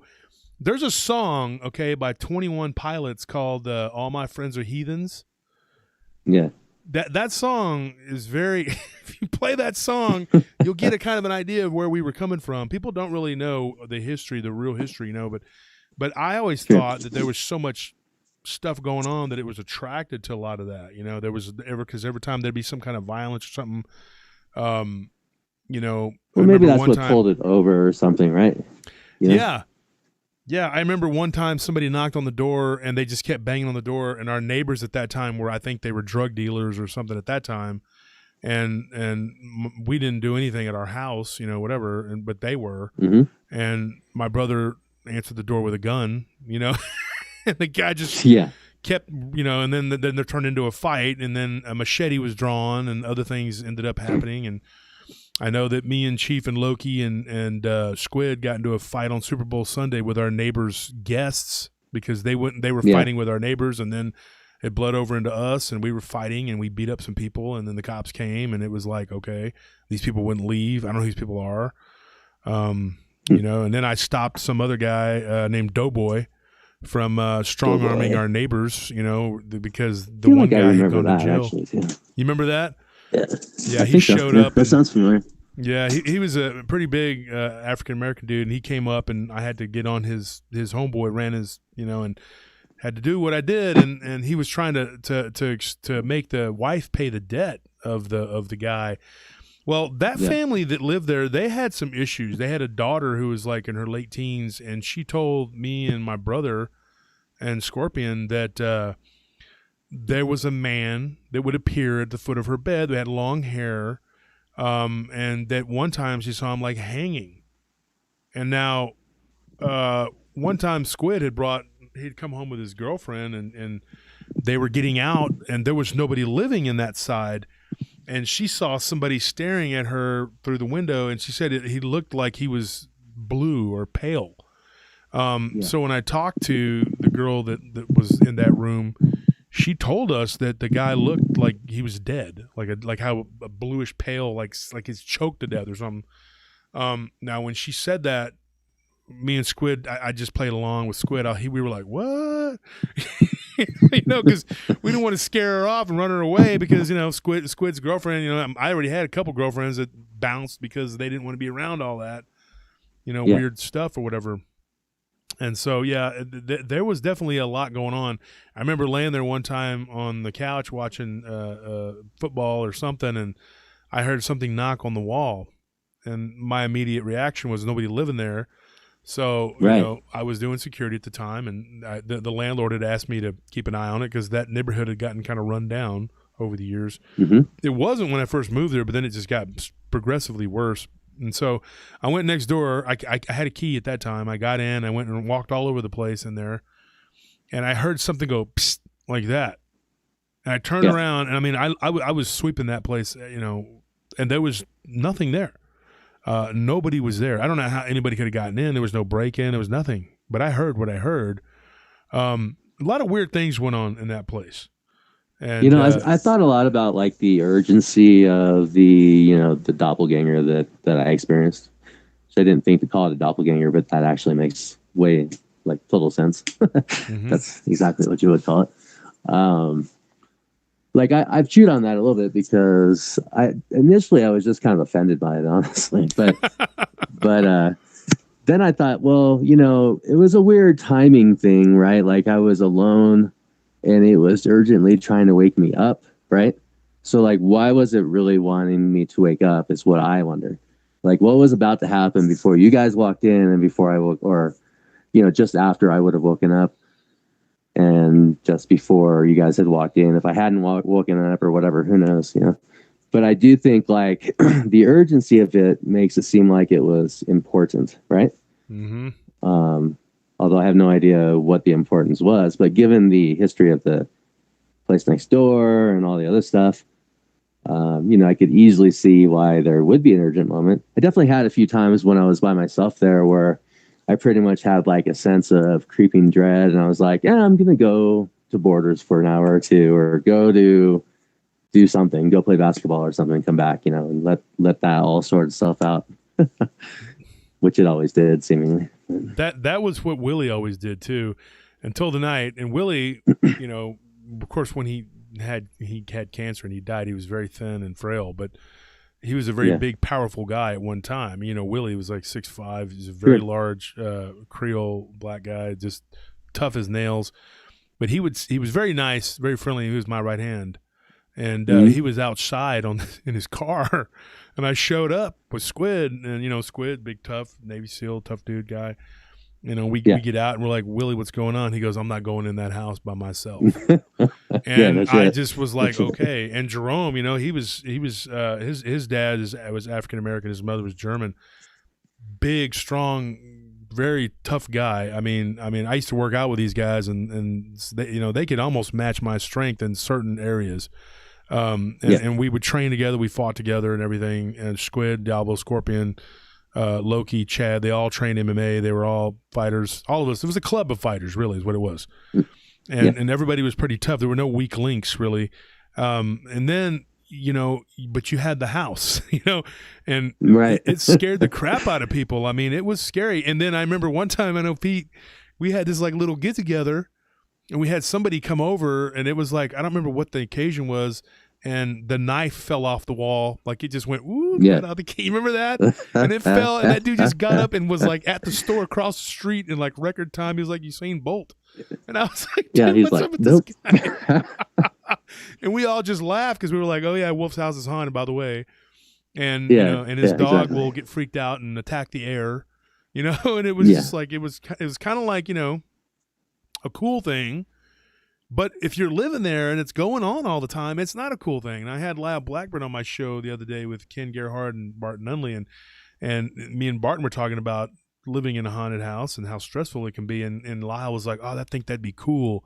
And we were like, no, it's not cool. It's cool if you don't have to deal with it. Yeah, then it's like, hey, yeah, this is cool. But living there and being around it, and then, like you said, something starts happening. Well, time to go to the bookstore or go play basketball or do something because you don't want to be there dealing with it. I would rather be at the gym hitting the bags or whatever than there doing anything. But I had to sit there and do paperwork and things like that. And then, of course, in the afternoons, I'd go do liquor orders sometimes or other things, where I was at the Realm and at Roxy and the different, whatever, Inferno. But I would hear things in those places too. Like I walked into the Realm one time when for that several week period where I had left the Roxy, I was angry, whatever. And one of the things that I told the guy that ran that place, I said, I'm not going in there anymore because I went in there and I heard someone scream. Like I walk in and I hear, and I'm like, okay, I walk back out and I'm like, I'm not doing it. I'm not putting up with it. I'm not going to deal with this. I deal with it at home, and then I got to come to the bar and deal with, pool tables, balls clacking and things going off, and then at one time Squid was working at Hang 'em High downtown. And he had some kind of run-in with a ghost in the bathroom. And then I feel like that's common in those buildings, man. Oh, it's so common, dude. People have no idea. If you're there after hours, that's when all that weird stuff happens. I mean, I remember Scorpion and Quentin were in the club, and I know you would be around the club all the time. And they were in the women's bathroom clearing it out, and they heard somebody in the stall, and they sat there telling her, come on, they're waiting. Eventually, Quentin looks underneath there, and there's nobody there. And then they open the door, and there's nobody there. I mean, it was locked. And they don't know how it happened, but they had to crawl under there and unlock it, and it was just weird. I mean, I remember one time I was clearing the women's bathroom, and everybody should have been out of there. We gave everybody ample time, and it was 3 a.m., and it's like, hey, man, if there's anybody here, you got to go. And I'd always knock, security, let you know, and what looked like a woman ran past me really fast, and it was like I felt the breeze of it. And I looked at it, and I saw it in the mirror, and it kind of blurred going out the door. And I thought, what the heck was that? And I was with two of the bouncers. Q, I believe, was with me, and Sean. And I was like, what in the heck? What was that? So you're sitting there going like, this stuff happened a lot. I mean, and so it was nothing. We were used to dealing with places like that. And I know you lived in New Orleans, and you had weird experiences there, and you heard stories of vampires, and of course, we talked about that, and but you had something else happen to you when you first moved up to Colorado. And now this is weird because I told the story about what happened with my cat this morning. Okay. Yeah. And then I'd slated to call you and was like, hey, I'm going to get Pete on the show, because you can talk about the creepy stuff that went on. Tell the audience what happened with you and your cat when you first moved to Colorado up there.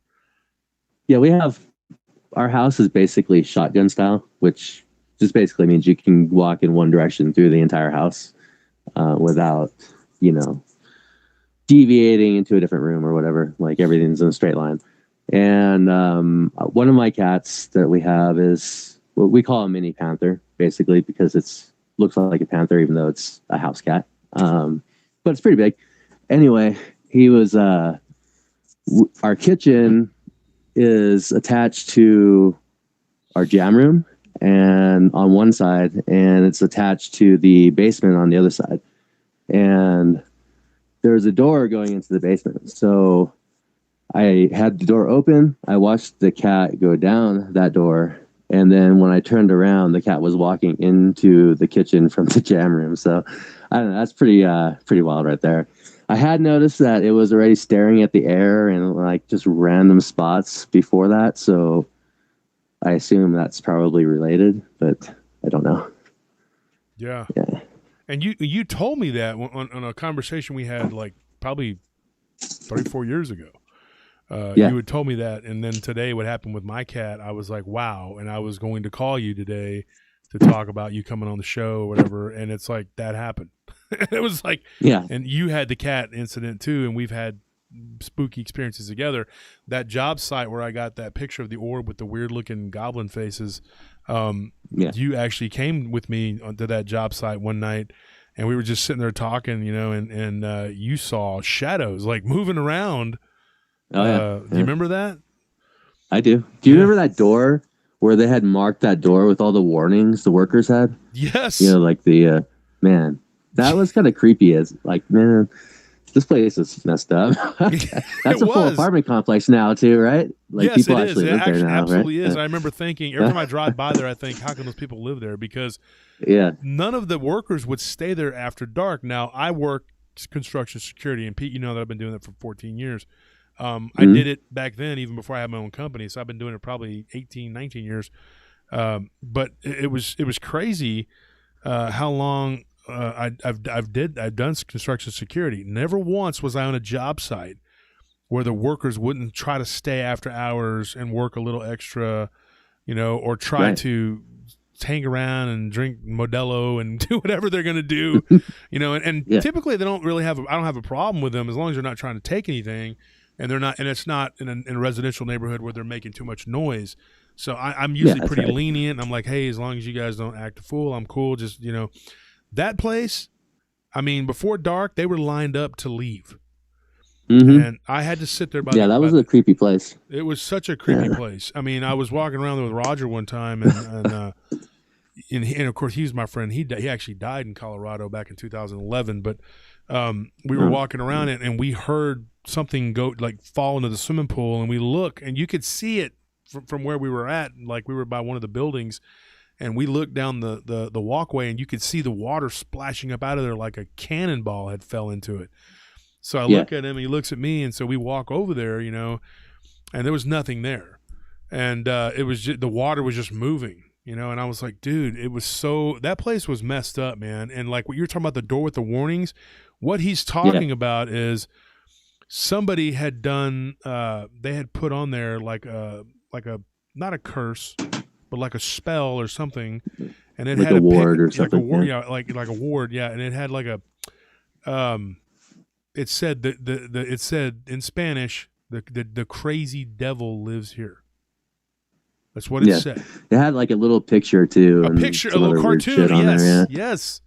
It was so weird, and I was like, dude, and I showed you that, and I was like, dude, and then Bones came up there, you know, and I showed Bones, and that's Sean, you know, and Bones took a picture out of, and he's a very spiritually in tune guy, one of the most pragmatic people you ever meet, but Bones took like a picture in the air just of the darkness, and I'm not kidding, dude. It was brown with black streaks, and there was an eye in the middle of it, dude. I'm not joking. It was so weird, and I was like, dude, we're looking at that picture. I'm like, that's a freaking eye, dude. Like you could see it. It was like an eye turned. Yeah, it's messed up. Yeah, I don't know if you know about that, but there was a picture of brown, and it came out with black streaks on it. No, I didn't know about that one. Yeah. Do what? Didn't Sean see like man, he saw something out by the lake too. I can't remember what it was. Bones? Yeah, Bones. Do you remember that? Like he and Dee both were seeing something out by the lake at one point. Yeah, because Bones and Dee were okay. Bones, Dee, and my cousin Bo. And I know you remember this. You were driving back and forth to Dallas, but you know, me and you stayed in touch. We talked all the time. You're one of my oldest friends, and I really miss our conversations, dude. We had some great conversations, and you were one of those people that I could vent to about all the ridiculousness that I had to go through with these people. And you would always give me very sound advice because you were you have a very balanced energy about you. And so I could talk to you and tell you, look, this is, you know, and you would give me advice. Now, some of my friends give me advice and end up in prison. Right? You never did that. You always gave me good sound advice. But yeah, Bones and D and Bo and Scorpion, all four of those guys, and a guy named Philip. They were my crew out there by the lake because I ended up getting more accounts, and I had to go do the docks and the yacht club, and I did the treasury, and I did the Via Montagna. I had Sally Blackie's house, and then I had Bo's estate with the what's it called, the Oasis. Now, Oasis. Yeah, it's beautiful. If you ever go out, if you ever come to Austin, folks, go to the Oasis. Hey, you're fading in and out right now. Sorry. Just you were just fading out there, so if you thought it wasn't there or whatever. The Oasis restaurant, it's a beautiful place. And Bo, my cousin, used to work as a waiter there, but he was working for me doing security. And Bones, Philip, and my brother all saw something moving through the woods at different times. Yeah. And now Philip claimed to have seen it. What he described to me looked like an alien chupacabra looking thing. We saw that. Remember when we saw a chupacabra kind of thing too? Like one of those dog chupacabra ones that stood up and just kind of looked around and then took off. Yep, that was at Bella Springs. You would come out there to drop off food, you and my brother, and it was like running through in between the complex. And they're called blue dogs.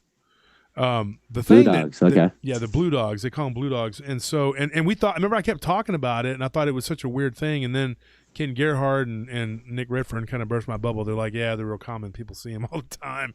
So we know now that they're real things. And I thought I saw a cryptid, which I guess I did at the time, but now we know that they're just. It's valid, yeah. Yeah, they're everywhere. But we saw that, and then there was, but Philip, he claimed to have seen. And he used to work with me at the other company, and he came to work for me. And he had claimed to have seen this thing crawling up out of the by the bridge. And then one night, Scorpion saw something, but he couldn't make it out, and it was crawling through the brush. And my brother claimed to have seen the same thing, and then my cousin claimed to have seen it like straight up. And then we found out that there was a lemur colony out there too. Really? Yeah. I don't know if you know about that. Yeah, we found out that the guy Tony and his wife that lived over there, they found the lemurs getting into their bird feeders, and so they said that there were lemurs out there, and sure enough, I saw one. I saw one just running along that big long wall, at the Via Montagna. Yeah. I remember that place. Yeah. There were lemurs out there, so there was a lot of weird stuff that went on out there, man. It's crazy. And you saw a lot of weird stuff. And I remember one time, I don't know if you remember this. Now and here again, folks, we were drinking, okay, and me and you were driving along, and I don't know if you remember this or not, but we saw something on William Cannon and it was on William Cannon and Brody. Now I know that Squid claimed Squid and his friend claimed to have seen this giant wolf running through that pasture. Now it's all built up there now. But back then, William Cannon and all that was there was not a lot there. So the giant wolf is actually what I thought. Also, that who else did I think saw that? And I can't remember who else. I could have sworn like there were a few other people that saw that thing because I remember us all talking about that at one point. Yeah, and then we were all like, kind of like comparing like what the. Right, exactly. Yeah, you can't really document that. We were like, well, you've been drinking, because I remember Pete, you were always like, well, were you sober? And then people were like, well, maybe a little, whatever. But we weren't like hallucinating. I mean, you saw it. I mean, it was there, and we saw something on Brody and William Cannon that looked like, I don't know. We were driving, me and you, and something popped up and kind of moved sideways, and you were like, did you see that? I was like, yeah, I just saw that. It was reddish brown. And then years later, my wife claims to have seen something out there near Roe Lane. Now, that's a place where people have seen Dogman, but I never got any Bigfoot reports out of there. But she saw something that looked very much like a Sasquatch, and once again, I just caught a glimpse of it that was like reddish brown. But yeah, that whole area. Weird areas down in South Austin and Menchaca and all that. Like there were some strange areas down there. So I definitely remember, a lot of strangers down there. I mean, it's weird actually, just how centralized, or how focused it was in that area, seemingly. Mm-hmm. Maybe there's just like an area of high energy, or I don't know. Yeah, I think that whole area, and like a few live streams ago, I had one of my guards talking about seeing blue alien looking goblin thing that showed up in her out of an orb. And of course, Clark, Zane's uncle, he claimed to have seen an orb in that same area. Then I had another guy out in Onion Creek when I was working down in Estancia, one of the job sites or whatever that we don't have anymore. And he claimed that he was wading through the water and he saw an orb. First, he saw this crawly-looking thing that people call the rake. Then he saw an orb go across the water, just kind of bobbing across. Like I believe they used to call them like there was a name they would call these spook lights, like from the old days. I forgot what they would call them. Oh, like a wisp? Yeah, will-o'-the-wisp. There you go. Thank you. Yeah. Thank you. Yeah. And Pete's a very smart individual, guys. That's why I enjoyed talking to him. And so, yeah, will-o'-the-wisps or whatever. But yeah, there were so many things that went on. And I know that you personally, you didn't have any vampire experiences, right? But you did have a couple stories that were from the old days. But yeah, well, I met dudes who said they were vampires for sure, and maybe they were. I don't know. They had fangs. I mean, I don't know if they were real or not. But I mean, New Orleans is a weird place anyway. I mean, there's nutria rats that just run around the canals. So, and for people that don't know what those are rats that are basically bigger than cats. Mm-hmm. I thought first time I saw one, I thought it was a cat actually, and then I saw there were thousands of them. I was like, I'm not going there. It's definitely not cats. I mean, and I'm not going to get into this because it's not really paranormal, but Pete got mugged in New Orleans, and he actually was able to talk the guy out of it. And, that's true. Yeah, and I can believe that because Pete is a very smooth talker. You're a very smooth talker, and you did talk us out of some situations. There were times when you thought, "Hey, quickly, let's," and. Yeah, you were kind of the accountant, I guess. Yeah, that's what you guys used to call me. El Contador. Yeah. And so you kind of came by it honestly, but I mean, and I just remember you kind of like there were some times when I probably would have went to jail, and lucky for me, I had someone like you or Roger around to kind of rein me back in or whatever, and told me, hey, it's not worth it, this is whatever, but yeah. Yeah, there were some close calls, and then now you had a couple weird things happen to you in New Orleans, and actually, I'm going to be getting into the vampire stories on my Friday show, so I'm not going to tell those here. But I wanted to ask you about some experiences you had when you were younger. Now, you had told me a couple things when we were hanging out. Do you want to talk about that? Sure. Well, the one that really stands out for me, and I really don't have an answer for what it is, but when I was in high school, we lived in Salt Lake City, and our house, all the kids, our bedrooms were in the basement. It was converted into, basically a full floor. So my window was at floor level in my bedroom. I had one of those long, like windows that covered half a wall, and I was just chilling there. It was like 11 o'clock at night. And just this big fucking huge, like the window filled with light basically. And I got scared. So I kind of like dove under the window. So like somebody was looking in, they wouldn't necessarily be able to see me. And then I can figure out what to do from there. And then it just died. Right. And I don't really know if anything happened, but I do know the next time I looked at a clock, it was like 3:30 in the morning. So I don't know. I feel like I lost 4 hours there, but I can't really say what all would have happened during those 4 hours, because for me, it was just, I jumped under the window and then the lights killed and that was it, or got killed and that was it. So yeah, that's one of my more memorable ones. Yeah. Do you feel like you were abducted? I think so, but I don't know. I mean, I don't have any memories that would, like all I remember is a continuous line of time, right? But I feel like there was 4 hours missing because I don't think I waited 4 hours to look at the clock. Like I just kind of looked over and it was 3:30, or it was 3:34 actually. But yeah, anyway, so that's kind of weird. I have a question for you, Pete. Now, like I said, we've known each other for 21 years. Okay. And and in that time we've been very close friends, and we've been through all kinds of stuff together. Believe me, folks, you have no idea.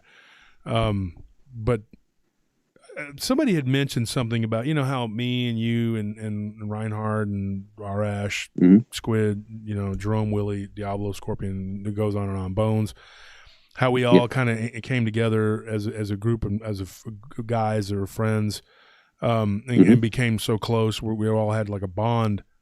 And we all had these weird things happen to us. Do you think that we found each other because of that? You think it was part of it? Like how we all kind of ended up together? I think that, yeah, in a way I do. Like, I think we all have roles in this world, right?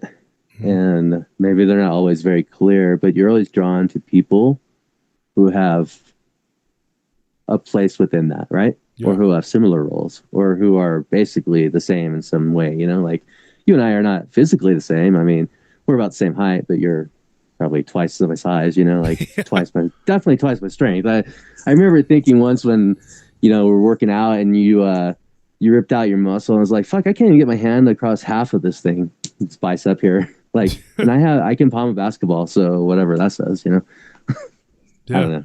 And you're not a small guy. You're a big guy. Yeah, you're a big guy. But I mean, I don't think people really know though until they're in my presence. They don't really realize. Like, I don't think they don't have really an idea. Just seeing me sitting here, you know, that how large you really are. Yeah, how large I really am. It's but yeah, so I'm sorry. You know, I can see it being deceptive though. I mean, you've slimmed down a lot for sure. So it's already going to be deceptive for people if they knew you beforehand, right? Like, damn, you look skinny as hell, and you are. So there you go, right? Or skinnier, you know. Just like, but yeah, no, I think there's definitely a connection. Like, and it could be, like we had talked about, you know, people having varying degrees of, you know, Neanderthal DNA, for example, and that's validated. Anybody can go look that up. There's studies and so on and so forth. You know, but you know, how does that affect your interaction with other people? Maybe you're closer to people who are closer to you as far as your percentages, as far as your DNA goes and its actual makeup. I don't know. And then sometimes maybe you're just born into a role, and other people as well, right? So like maybe you and I, in some fashion, we're born into the same kind of spectrum of this world, right? Like, like we were meant to find each other and be friends. Yeah. And it was just fate. That's pretty vague, but, you know, I'm just, fate. Yeah. It's true, too, because actually Dee's roommate was an old friend of mine at that time. I didn't know Dee, and Dee's roommate was my old friend was wanting to sublet that part of the apartment. And that's actually how I ended up moving in there and meeting Dee and meeting you and going from there. Yeah. Yeah. And I remember one night we were just in there hanging out, and everybody had left to go downtown and party and whatever. And me and you were having like a really deep intellectual conversation. And we were talking about all kinds of stuff, Buddhism, reincarnation. You were telling me about your experiences in New Orleans and in Salt Lake City. And I looked at the clock, and it was already like 2:00. And I was like, dude, they'll be getting back soon. And we were just there hanging out and talking. I mean, it was crazy, dude. Like, I mean, and usually, you know, I was downtown, believe it or not, even when I wasn't working at the club, and Pete can vouch for this, I'm not making this up. There were a lot of people downtown that would pay me to hang out with them. That's true. And it sounds crazy, but people would pay to hang out with me because they wanted to be seen with me, because downtown I had a reputation for being... To be fair, I also saw you knock somebody out with your bare hand. And not, you know what I'm saying? So you slap somebody and knock them out. Yeah, you've seen. Not sure how that happens, but yeah, that Scorpion was there one time, I remember, and I smacked a guy into the cigarette machine, and he was like level, like he was absolutely level. Anthony tells that story about when I made a mistake, folks. I thought it was a bouncer, and I was done with my beer, and I was sitting there talking to Arash, and it was a few days before Christmas, and I don't know why I always got into a fight right around Christmas time. But I ended up handing the guy the beer. I said, "Here you go, sir." And he came over to me, got in my face, and you weren't there for this one, but I just looked up at him. I was like, "What's going on here?" And I looked over at Ash, and Ash shook his head like, I was like, "He's not your bouncer, is he?" And he goes, "I'm not no freaking bouncer." And there was a little bit of backwash in the beer, and he pours it down onto my foot. And I looked down, and Zane was there, and Anthony was there, and you know, I had basically the kids with me. And I'm like, I don't want to have to knock this dude out in front of these guys. These are teenagers, you know. And so I stood up and I said, "Take it easy, kid. I'm not trying to. I ain't no freaking kid." And he pushed my hand. Yeah. And then he cocked that bottle back, and before he could, you know, I just bam, bam, bam, and I freaking laid him out real quick, you know. And Anthony talks about that because he said the guy had a cigarette in his ear, and then when he flew, he was like level, and the cigarette just kind of stayed there. And I just remember Bully running up. Bully he's a big old brother, and he came running up and thought he was gonna have to help me or something. I'm like, nah, it's over now. And the guy's friend, he looked over and saw Bully, and he was just like, "Oh, dude, I'm good," you know. And he saw me and what I did to his friend. But, you know, that happened all the time. I mean, and a lot of times I wasn't even trying to fight with people. It just happened, you know. It was just, and that club was so violent, dude. Like, every night there was something in there. And I remember you being from Utah and you know, going to a school, you knew a lot of Tongans. And I remember some Tongans had come in there one night, and there were 3 or 4 of them. And I'm not going to get into a big old war story here, but I got into a fight with them. Yeah. And the one that hit me the hardest, I'm standing outside, and this is the only time that I can remember ever doing this. And this officer says, "Ma'am, are you okay?" to the dude that hit me. And I was like, "What?" I was like, and then I look over, and the shirt, the overshirt was off, and I thought, "Oh my gosh." So the 3 dudes, you know, that I pretty much, you know, hammered, and then this one was one that got me pretty good, and it was actually a female, and she was a giant. I mean, they were big. They're very big Pacific Islanders, very big people. And I got involved because Phil, she was full-blooded Chippewa Indian. He came and told me, he says, "Wolf, we need help." I go over there, and there was a Turkish guy that worked as a bouncer, and he was just laid out. I mean, he was a big guy, and I was like, "Oh." And I wasn't working there at the time. I was just having fun, and then one of them was drinking his beer in my face, telling me to throw him out. And I'm like, I'm not even working here, dude. And so I smashed the beer into his mouth, into his face, and it broke in his mouth, which I'm sure was very pleasant. And then, bam, hit him. And then next thing you know, we're rolling, you know, and then we're out the door. And then they're like, "Hey, you hit this woman." And I'm like, "Oh, I didn't. I fought with 4 dudes, man. Where's this woman at?" "Oh, that's woman." And I was like, "You hit very hard, ma'am." Because you definitely – I couldn't bite down for about a week after that. And I was like, I tell people, I was like, it was, you know, she was the one that pretty much cold-cocked me, but I was busy fighting with her, I guess her brother. But that kind of stuff just went on all the time. I mean, and you couldn't relax because you never knew what was going to happen and what kind of fool was going to walk into that club and act a fool. And I think that all that violence, though, breeds a lot of that paranormal, hold on one second.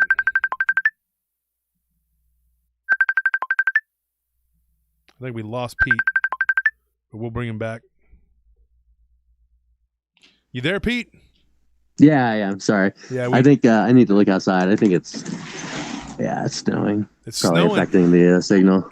That's crazy. Yeah. So it's snowing up there. Down here, it's like 78 degrees or something, and up there, it's snowing. Yeah, it's crazy, right? That is crazy. Crazy how different it is. Yeah. Well, dude, I'm going to let you run, man, since you got all that going on, man.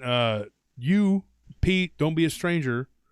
And like I said, dude, I mean, you know, come on, co-host with me sometime, you know, and you know, we can definitely talk. And I think that your insight into a lot of things we have discussed. I've discussed with Pete, and Pete knows this.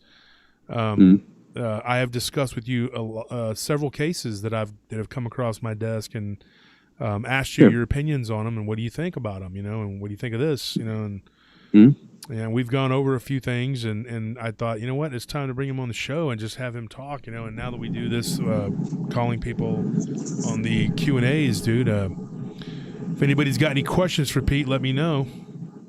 Yeah. And so, yeah, I really enjoyed talking to you today. And it was awesome. I always enjoy talking to you. You still got your football cards, man? I don't. I have some, but I don't have like that big collection that I used to have. You had a huge collection, but we used to collect them together. We did, yeah. We spent a lot I still of money have on maybe a few hundred of them. You know, some of my favorite players like Andre Johnson, stuff like that. But, oh yeah. Andre Johnson's awesome. I tell you what, man. I saw a picture of him one time holding a receipt that he had gone to Walmart and he just bought like $15,000 worth of toys. It was Really? unreal, and he gave them away in Houston down there, to the kids. And I thought that Well, was that's pretty badass. awesome. Yeah, he's a good guy. But yeah, so you also are a Packers fan, unfortunately. I'm still trying to Yeah. help you with that. Getting some rehab, Pete. Get some help. Yeah, rehab. It's a cheese addiction, I think, is the problem. Yeah. But they're like what, 6-1 now or something? Yeah, I haven't watched the game tonight, but they were 6-1, I think, or 6-1 going into tonight. So I'm going to catch up on that here in a little bit. See if they could beat Arizona or not. Oh, no that's idea. what they're playing. Don't tell me. And then the Astros are playing right now too. I wonder what's going on with that. Oh yeah, I got to check in on that too. Yeah, because you're still a Stros fan too, right? Yep. It's weird how you've lived all over the country and you have certain teams that you kept. You're a Longhorn and you're an Astros, but you don't really like the Cowboys or the Rangers. You have like certain teams you like, but sure. That's interesting. All right, Pete. Well, I'm gonna let you run, man, and we'll catch up, dude. Sounds good, brother. I appreciate it. All right. It was fun. Yeah. All right. I'll see you. All right. Bye. All right. Bye. So that was the accountant. That was we called him that. He was a very smart guy, and he was a good with money numbers guy. And so anyway,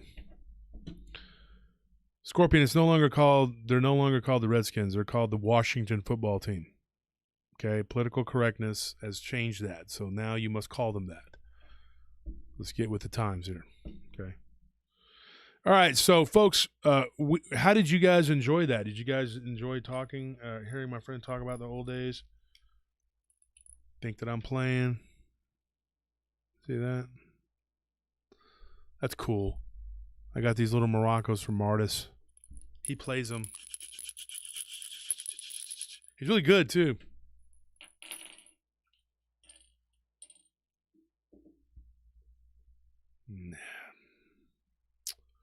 Delicious. It's not whiskey.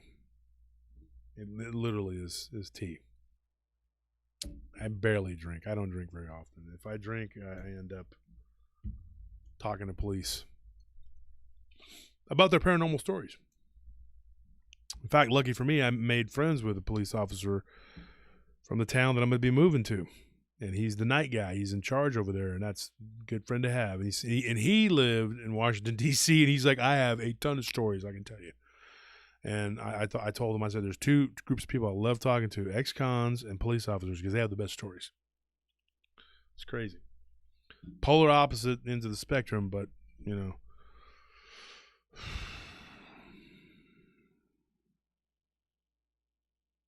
The art contest kind of fizzled out, man. After I got COVID, it just kind of died out. But we are doing a Halloween costume contest, Dark Woods. So join the Halloween costume contest. It's on the Paranormal Round Table group page. Let's see if I can look it up real quick.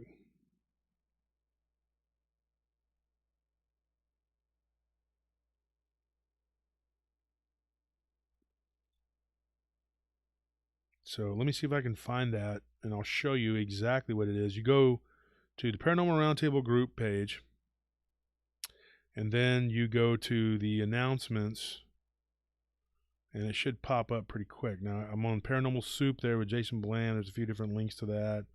Paranormal Analytical with Eddie Hill. I've done a lot of shows this month. Then we had the people doing the knockoff shirts. That was cute. Thanks a lot. Ukunok Bar, whatever your name is. Ridiculous. Here it is. Patsy Trigg, right here. So far, only 2 people have posted anything, or actually just 2 comments. It's Melissa Panay. So if you go, you can find it. 204 people have seen this, and nobody has done it yet. But that's what it looks like. Let me see if you can see it. I don't know if you can see with that light right there.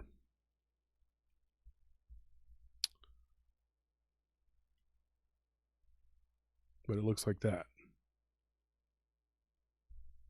So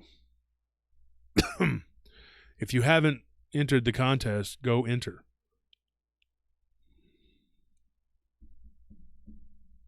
Oh, it says the top of the 6th, the Braves are ahead 5-1. Golly, that's not good.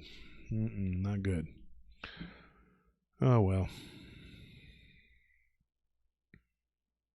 It's tough break. Anyways, that's only game one. We'll see what happens. The Astros were down, with the Red Sox, and they managed to come back and beat them. So we're gonna make another phone call. Yes or no? Tell me if you guys want to make another phone call or you want to just ask me questions. Let me know in the comments here.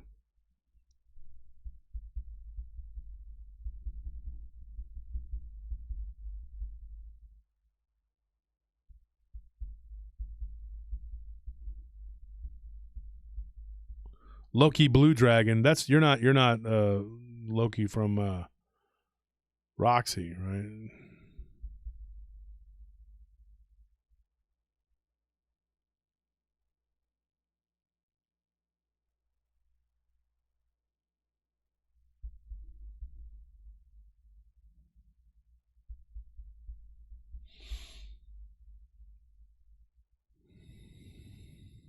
Vault, how you doing?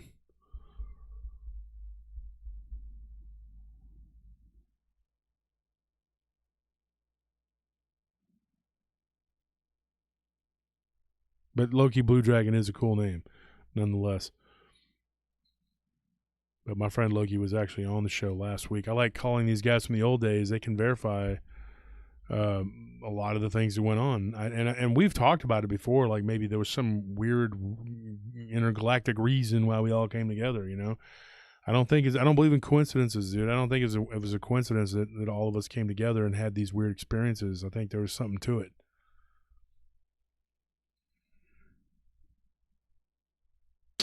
Anyways, if you go to the Halloween costume contest set that was put up on the page by Patchy Trigg, you got first, second, third place, really cool prizes. Okay, that's all I'm going to tell you. If you don't want to do it, don't do it. But you got some really cool stuff that you could win.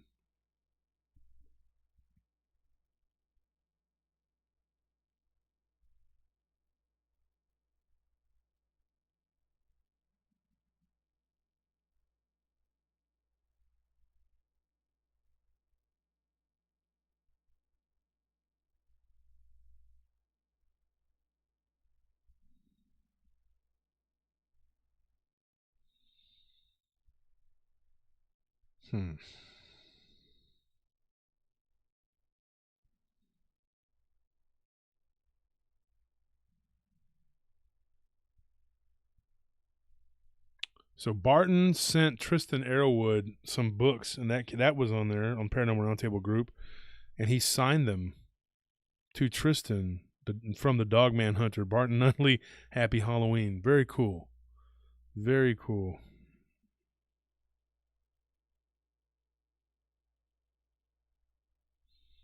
And then my friend Lyle got a gift for his birthday. Creature from the Black Lagoon. I don't know if you can see that. I got to turn it to the side so it won't be blurred. It won't be, but it's somebody sent him that. Some Creature from the Black Lagoon script. That's really cool. My birthday came and went and nobody sent me anything. That's fine. I'll have you know that I have a personality disorder and I am friends with some very famous and powerful people. Amongst my friends, I count Bigfoot, Luke Skywalker, and the most mysterious man in the world from Dos Equis commercials. Is he the most popular man or is he the most mysterious man? I don't know. What is he? The most amazing man in the world? I don't know. Anyway, he's my friend. Yeah, we go and we hang out in his helicopter. Yeah, with my friends. Yeah, that's what we do. That's a ticket. It's great. Adventure Vic, thank you for, it says here, a lot of shows back I asked about people or groups that hunt, kill monsters. You talked about it a little. Could you elaborate on it? There were some people who actually claim that they go out and they do kill monsters.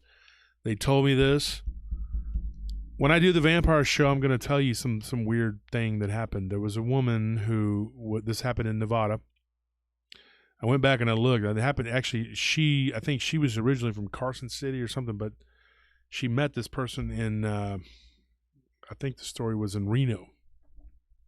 And Reno's a really cool town. I was there about 3 summers ago. And so it's a pretty cool city. It's a neat little town. It's a lot more laid back and it's easier to deal with than Vegas. And I stayed in Vegas for a little while, so I know. But she was saying that she met a real live vampire, and he proved it to her. And she gave me the story about it, so I'm going to talk about that on the show. I'll give you a couple weird cat stories before we go into the phone call. I had a woman tell me, okay, now Pete talked about his cat going in and coming out of another. It's very weird what happened with his cat. What happened with my cat today was very weird. But it's not unprecedented to hear these kind of things, because I had a woman tell me that her cat, and she lives up in Montana, that her cat actually jumped into the fireplace. Not with the fire going, nothing like that. No cats were harmed in the telling of this story. No. She had a cat that jumped into the fireplace. Summertime, fireplace wasn't going, nothing like that. And then they saw it kind of messing around, playing like it was messing with a bug or something in the fireplace. And then they look, and her husband's brother saw the cat come running up the hallway and turn and go into the living room. How can that possibly be? I talked to a couple different people who told me they believe that cats have some sort of innate spiritual ability. I talked about this on the show with Jason Bland on Paranormal Soup that I was on Sunday. And we talk about how these aliens, and I'm not saying cats are aliens, but they are able to walk through walls. They're able to do things that we can't do. We can't possibly fathom. What if cats have a little bit of that ability? What if that's just something that, like what little Martis did today, is just something that he knows how to do? And what if that spills over into Bigfoot? What if, right here on my shirt, this guy right here, Bigfoot, it's Paranormal Round Table shirt, you got Bigfoot, zombie, werewolf. What if that's what happens with Bigfoot? What if it can do that? It has an ability to do that. I had 2 hunters. This is weird. This is actually Montana too. Tell me that they were hunting. Now, one of them is part Native American. Okay. I believe he's Shoshone, and the other one is a Caucasian man. They went hunting, and they were setting up a trail cam, and they were actually looking for elk, and they ended up seeing a Bigfoot. Here's the weird thing about this story, folks. Follow me on this one. To the white guy, the Bigfoot appeared like briefly, and then it kind of faded into a blurred looking thing. I don't know how to describe it. He said it was very much like a prism. And I actually talked to my friend Pete that was on earlier. Me and him talked about that story earlier. And I thought, what is that?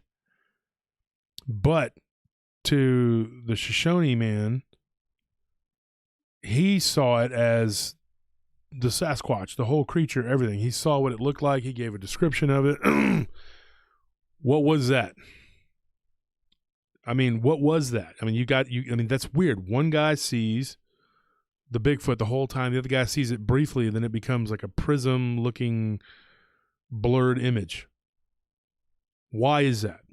Why on one of the updates of the Hernandez Ranch, the Hispanic people saw the 2 dogmen look just like dogmen. The black and white people did not see that. Why is that? Is it a cultural thing? Is it in the blood? Is it DNA? What is it that causes? What could cause? What is going on here? It's food for thought. So, anyways.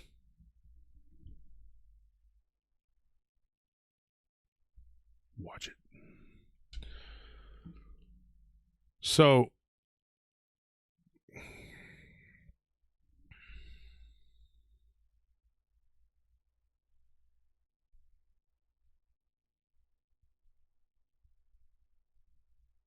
One of my business partners is messaging me, folks. Sorry about that. So I got to figure out right now who we're going to call.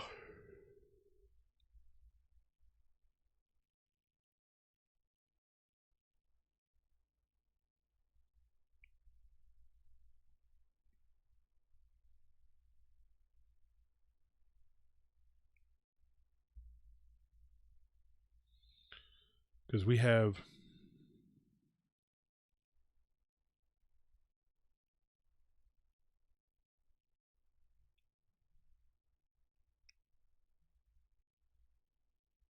oh, sorry, Ken. Yeah, you are. Okay. So we have two or three different people. Now Justin Decker has been on my show before, and he messaged me earlier yesterday and wanted me to put him on. So Justin, I was going to call you. And Ken, maybe you can call next week, Mr. Mullins. But let me see how much time we have, because we might. Because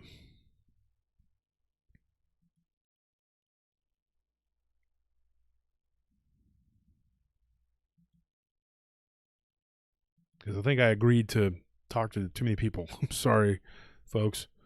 But let me call Justin real quick.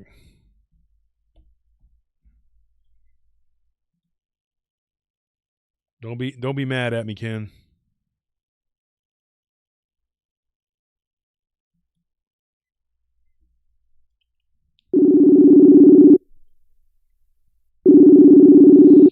Let's see what Mr. Decker has to say.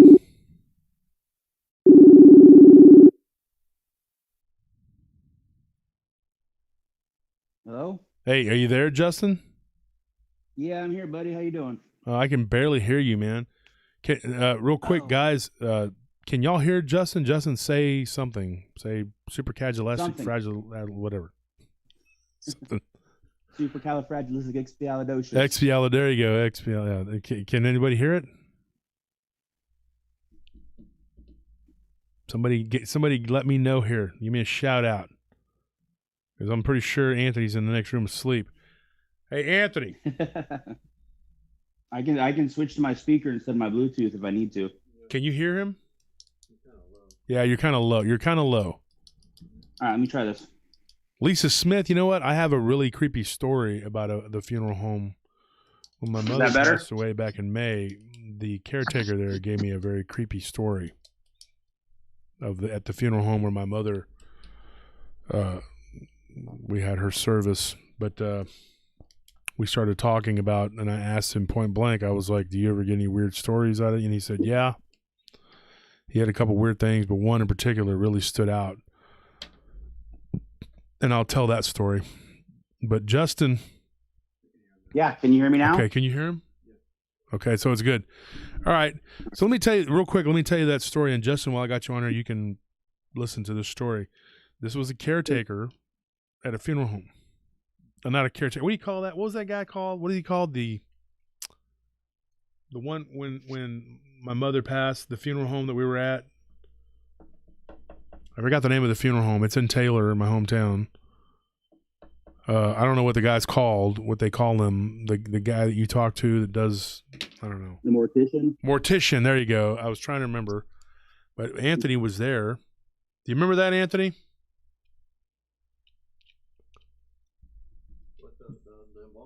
Yeah. Do you remember the story he told us about the thing he saw? I've seen a thing in the second story looking at him. Mm-hmm. So anyway, he told me a really creepy story. He told me and my sisters and my brother-in-law and Anthony, we were all there. Everybody was there. And so I started talking to this guy, and one of the things that I did when my mother passed away was just kind of try to escape and not think about it. And I still do it. And I've thrown myself into my work in every form.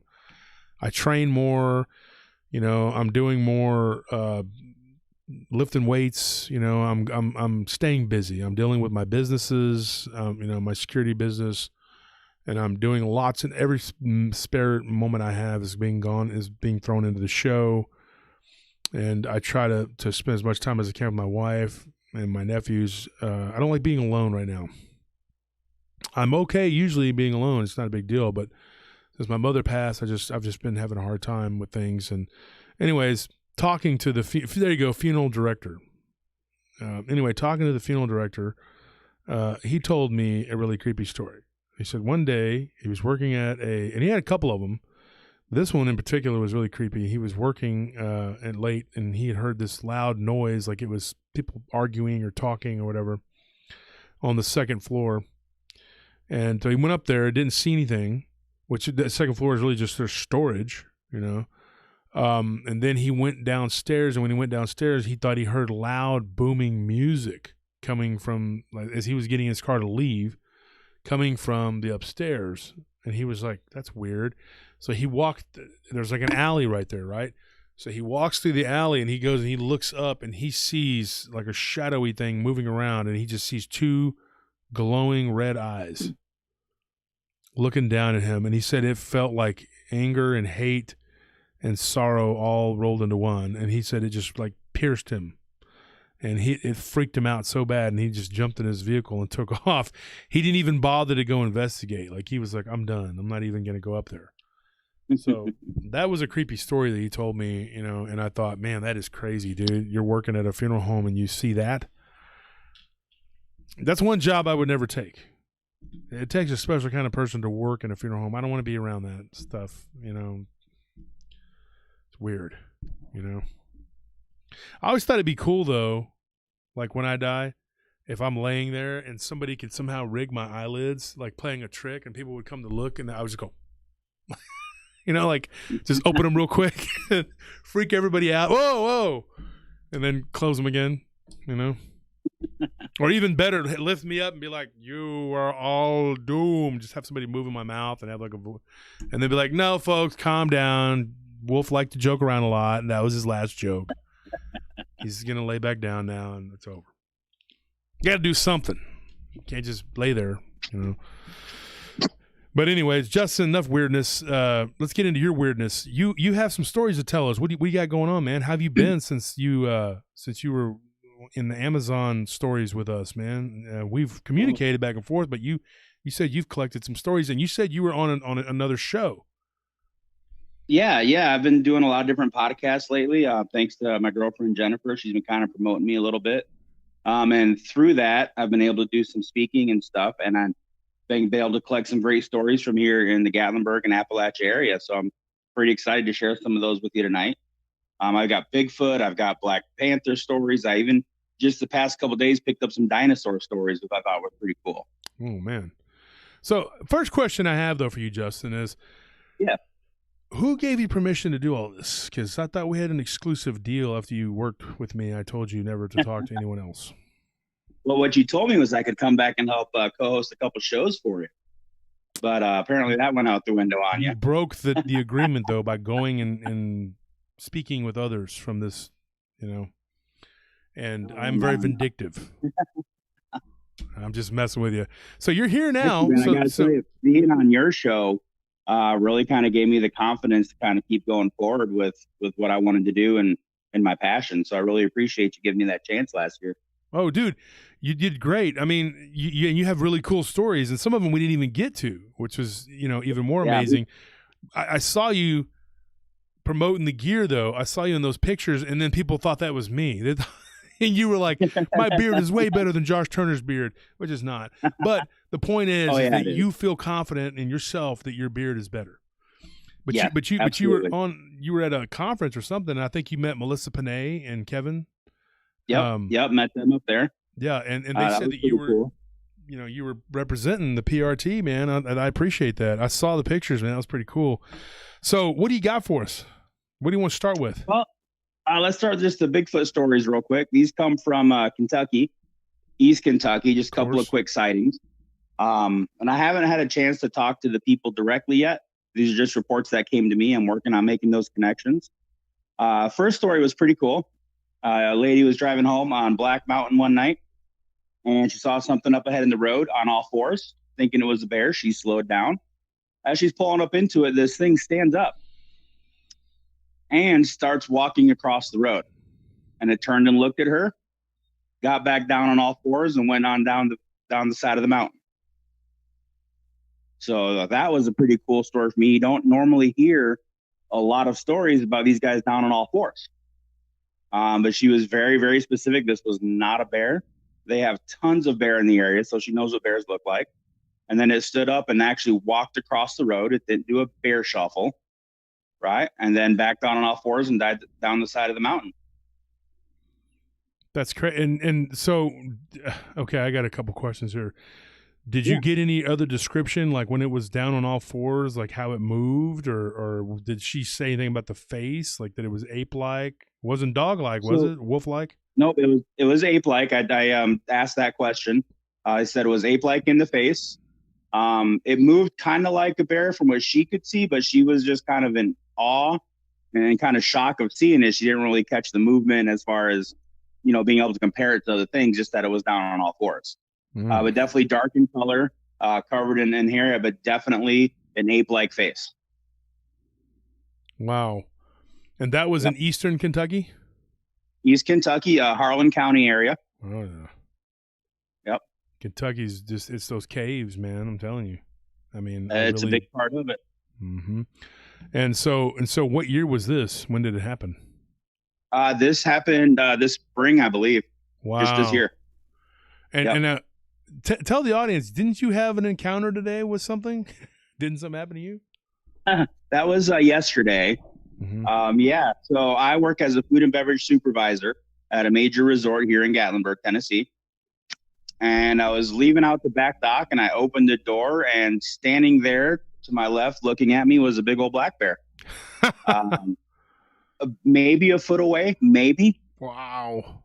Yeah, it was right there. But it turned and ran as soon as it saw me, and I yelled and said, "Yeah, hey, bear, get out of here." And it was funny because it took off around the front. And so I yelled back into the kitchen in the hotel, "Hey, we got a bear up there," because we have automatic doors. And it has happened where bears would go into the lobby of the hotel. So they quick went up and put the lock on the door so he couldn't come in. And then he just kind of hung out in the front. And he was attacking our pumpkins. And then kind of just wandered back off into the back alleys. That's about the closest I've ever been to a bear, I tell you what. And it was a big one. Dude, that's crazy. It was. It startled me. I'm not going to lie. We were just talking about it, 2 or 3 days before that with my cooks and stuff about how it's happened before there. Because I was commenting I hadn't seen a bear around this hotel at all, which is unusual in Gatlinburg. And then sure enough, last night as I'm leaving, I get to experience it firsthand. That's crazy. So what else you got? All right. So another Bigfoot story from the exact same area. Now, this one's a little interesting. I'm a little fuzzy on all the details. I just had it briefly told to me. So I'm definitely going to go back and get more details and find out more what's going on with it. And next time I'm up in that area, I plan on visiting the spots as much as I can. But this one, a lady was in the car with her, I believe it was her granddaughter. They were driving along. And up on the road, something fell onto the roadway. And then it stood up and was kind of dazed.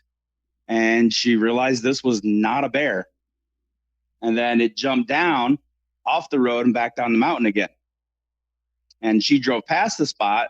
And then finally in her mind, she realized that, holy crap, that was a Bigfoot. So she turns around to try and go back and see if she can see it going down the mountain, but it had already disappeared. What do you make of that one? What color was it? As far as I know, it was like a black to dark brown. And when did this happen? Last week. And this, where was this at? Again, in East Tennessee, in Harlan County. Oh. But she said she saw it, and it would look like it was dazed from the fall. Like it was kind of like stood up and just kind of, walking around, shaking its head a little bit before it kind of gathered itself, and then went across the road and back down the mountain. Man. And so do you think that the two incidents are related? They were on different roads. So, I mean, it's hard to say until I can get a more accurate description directly from the people. You know me, I'm a details guy. And so once I can get in there and pull out as many details as I can From the actual eyewitnesses, I won't really know. I just know that whole area is full of high strangeness. I did kind of a lecture dinner up there a couple weeks ago, and just had all kinds of people showed up and telling me all kinds of different stories about things that happened in that area. And it was crazy. Bigfoot stories all over the place, ghost stories, dogmen, just all kinds of different stuff going on in that area. And so, do you have any dogman stories, or was it just Bigfoot? I just had Bigfoot stories from up there. I haven't got any dogmans directly yet. Yeah, Keith, the Hendersons did do the video Bloody Harlan. That's exactly where we're talking about. My girlfriend happens to live up there. She was friends with the Henderson family. So yeah, that's exactly the area. Yeah, the Hendersons are good people. Have you met them? I haven't. I was supposed to. We were going to meet up and then talk and share stories, but unfortunately, life got too busy, and then he passed, and we just never got the chance to. Maggie Brooks says, yes, the two Bigfoot are possibly cousins. They might be. I mean, if they're in the same area, why wouldn't they be related? I mean, or... Well, I mean, there's even the potential it's the same one. I mean, it's really not that far, apart up there. So who knows, What's crazy is, like, I said something to somebody just the other day about this, and I said that there could be Bigfoot being metaphysical, and I had said something about them being related because they saw a Bigfoot and another person saw one in the same area. This was in Northwest Texas, and I said they could have been related. They're like, well, I thought you said that they were metaphysical. The things that they were doing seemed to be metaphysical, and I was like,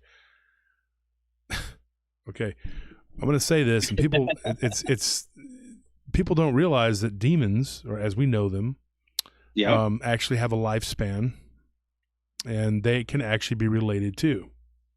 Yeah. They don't know that. Yeah, I don't understand this concept of it has to be one or the other. I don't get that. I've never understood that. It's like it can be both. I don't understand why it can't be both. Crazy Backyard Chicken Man, what's going on over here, man? They try to say it's time slip, but the F with S.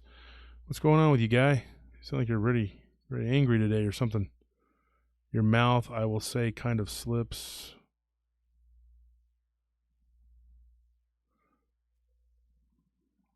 Yeah, I don't know what's going on with you. The cat did not do nothing. Goddesses then effing with time slips, and you just got stuck in a slip. Maybe that's true. I don't know. I don't know. Maybe it is. Maybe that's why the cat, it happened the way it happened. I don't know.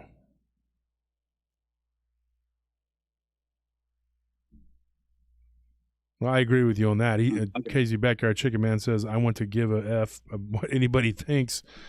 But yeah, there is time slips. As people has ability to dream makes it happen. That's true. There are time slips. There's a lot of weird things that go on in this world, and we can't account for it. What happened to me today, two different things happened, and I don't know if it was some sort of time slip or something. But a lot of weird things happen. If you guys, there's a lot of people talking about this right now too. I've been messaged about 4 or 5 times here in the last week.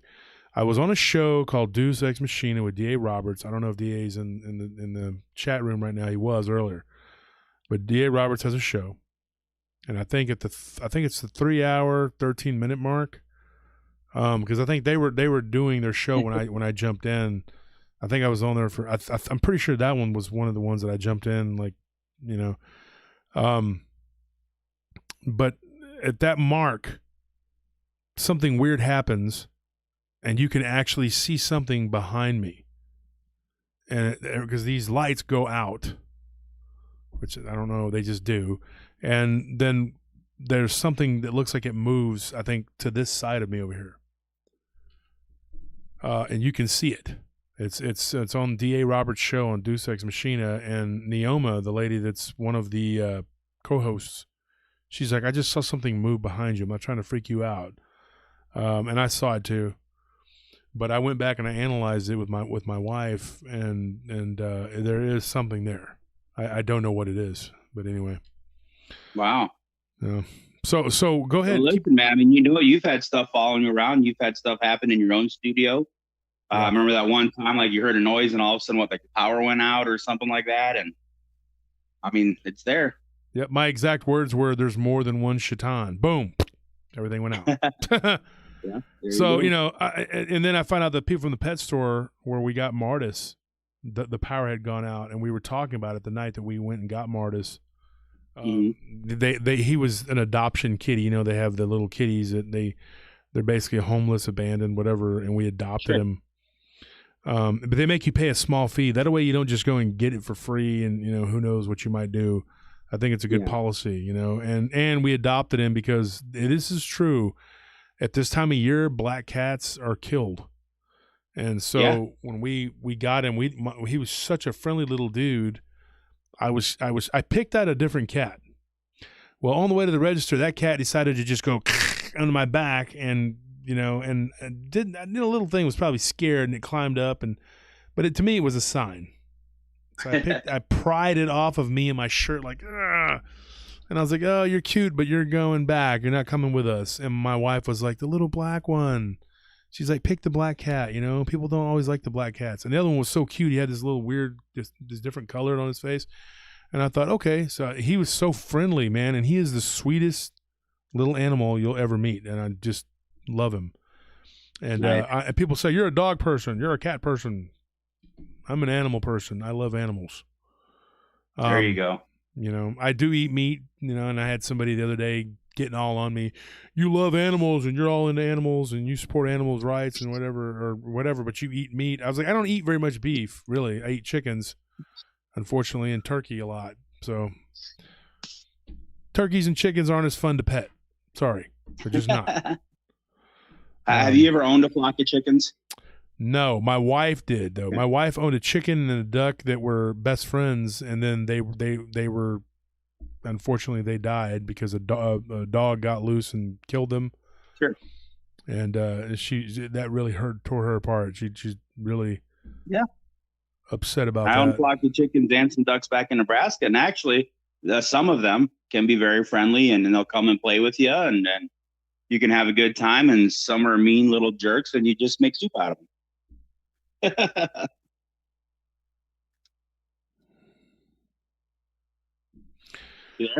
Yeah, I'm over here reading the comments. Yeah, chickens and ducks. I think I had a baby duck when I was little. We went to like the Jamaica, which is like this thing that the Catholic Church does. I wasn't Catholic, but most of my mom's family was, and my great aunt was, and my step grandmother on my dad's side. So they kind of pushed it on me, They weren't like real forceful about it, but they wanted me to be a part of the church. So I did the Jamaica. And I remember like this ring game we played, and I won like a baby duck or something. And I had it for about 2 days, and my dad was like, "Our animals are going to kill it." So he gave it away or something.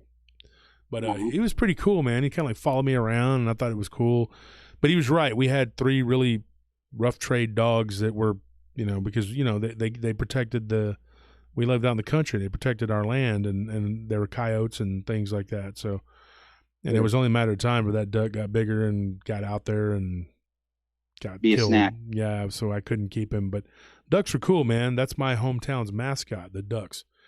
And we were pretty good in just about every sport, and people would always make fun of us about, the ducks, until we beat them up in whatever sport we were playing. And Gary is actually in the comment section, and he can attest to that, because we used to kick his school's butt all over the place. But so tell me, what else you got going on? What else do you have for us? Well, a couple months ago, I was reading one of my Facebook groups. I'm in different hiking groups and stuff right here in the Appalachia. And a guy happened to randomly mention that he had just seen Black Panther cross the road. And first thing I do is I hit him up and I start, "Hey, what's going on? Tell me about this. I'm interested in this." He was leaving a trailhead. He had just gone hiking and was coming back out to his car and got in his car. And just as he was pulling out, he saw up in the road a black cat jump out of the bushes on the side of the road. And they say bushes, we said they were really sparse, so you could fully see the animal. So brush maybe. Brush jumped out of the brush about halfway across the road, then turned around and went back the way he came. And of course, I start going through the drill. You know, are you sure it was a cat? Did you see the tail? What it looked like? And he just said, "Look, dude, here's all I know. It was big. It was black, about the size of a Labrador, moved like a cat, and had a big cat's tail." He just said it point blank. That's all I know. That's what I saw. That's what happened.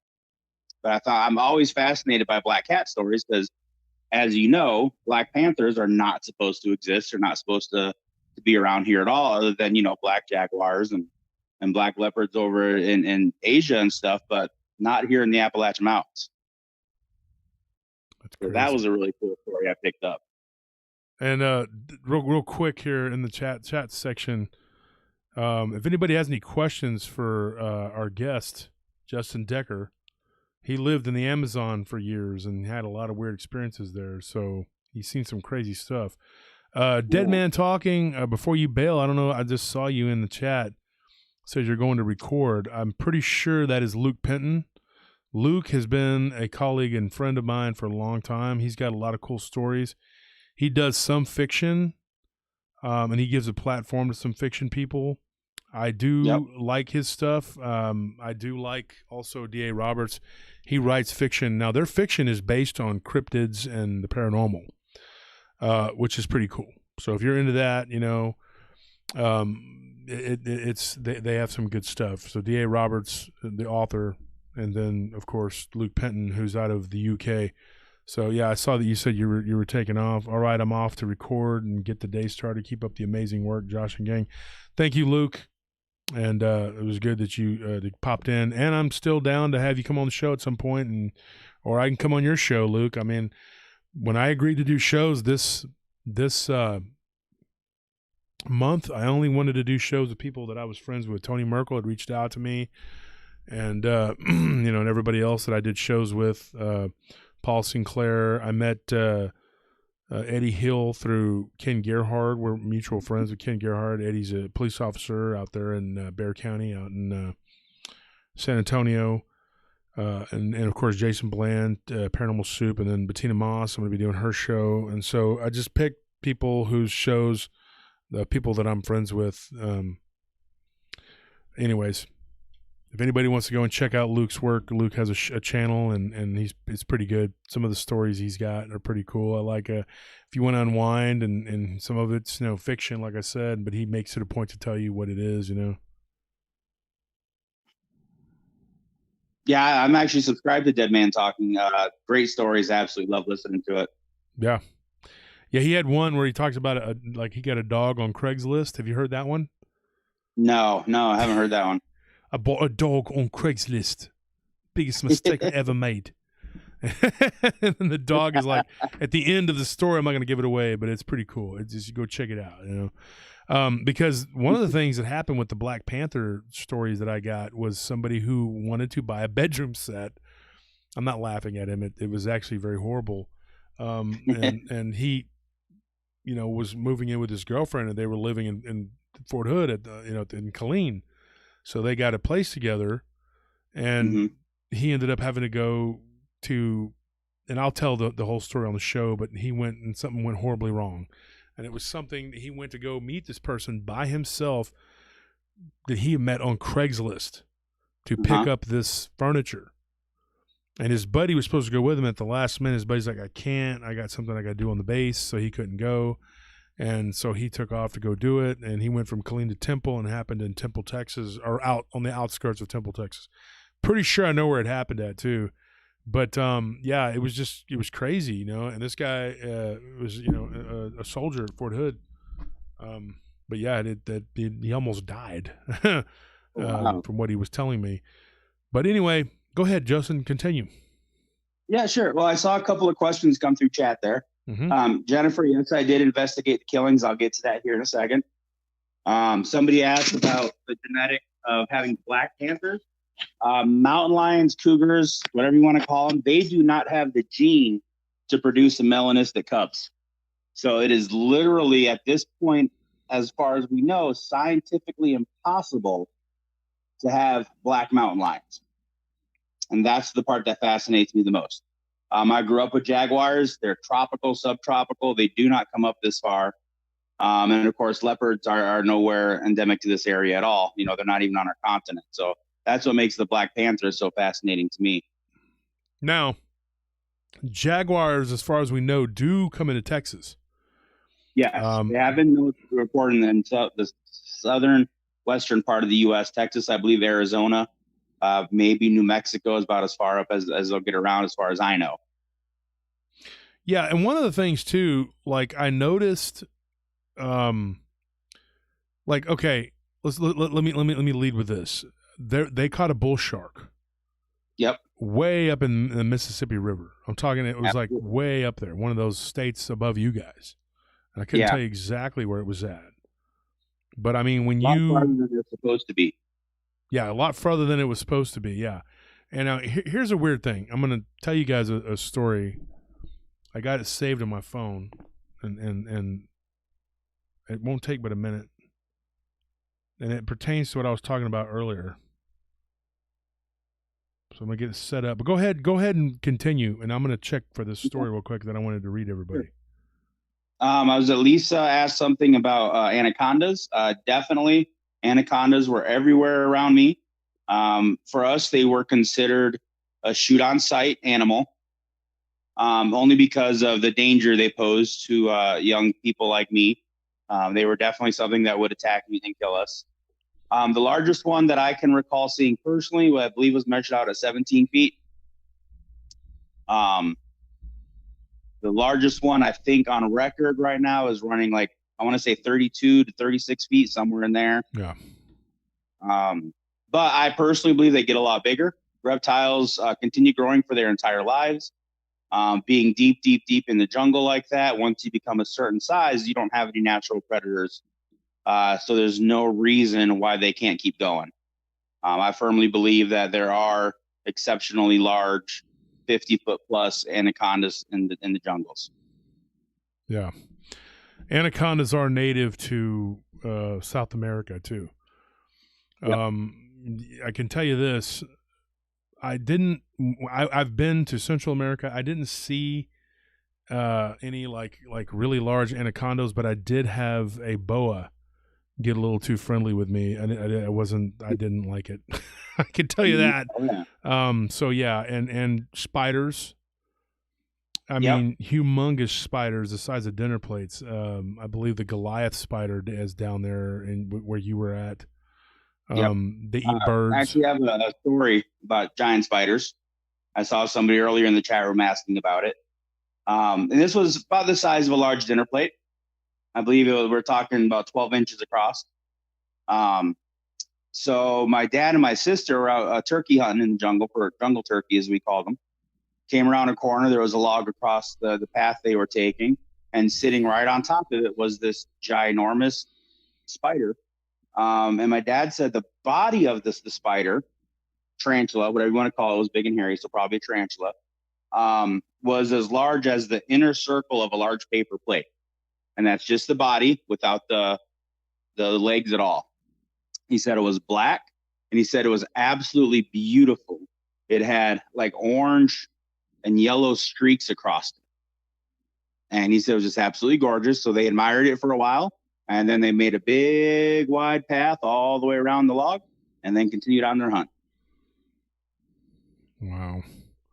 Yeah. And I know when you were on my show, if people go back and listen to Terrors of the Amazon is what it was called. And you told some crazy stories about the stuff that went on down there. So what other news stories do you have about the dinosaurs, man? So that's my new fascination. My new fascination is dinosaur stories here in the U.S. Now, I have heard a lot of dinosaur tales down in Four Corners area where J.C. Johnson, rest in peace. He was a good friend of mine. He talked about dinosaur stories down there. Texas has dinosaur stories. A lot of stuff like that down there. But these are from here in Appalachia. In fact, northern Georgia specifically. Down on the bottom side there, I was talking to a young lady the other day in a Facebook group, and she just happened to mention a dinosaur sighting. And I said, "Oh, what's this?" So I went down and I started messaging her. I said, "Can I private message you? I want to check this out."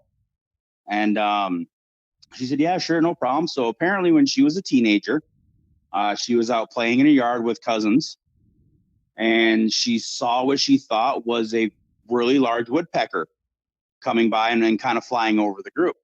So she's watching it because she noticed the size of it, and she realized as it flew over her, she could see through the wings, like they were membranous, they were veiny. And she looked closer at it, and she literally saw the projection coming off the back of the head. And she said it was no feathers. It was completely skin. The projection off the back of the head was there. The long beak was on it, just like you see in the pictures. And she saw for about 3 or 4 seconds. It flew over the group, flew over the house, and just kind of kept going. And it blew my mind because, I mean, you've had some pterosaur stories on your show. Oh yeah. And that was, to me, that was just absolutely awesome. Barton Nunley. Like I was geeking out. I was in my own little nerd world with that one. Yeah, Barton Nunley had some stuff happen. You know, you had to get together with Barton. You're not that far from him. You know, and you guys. No.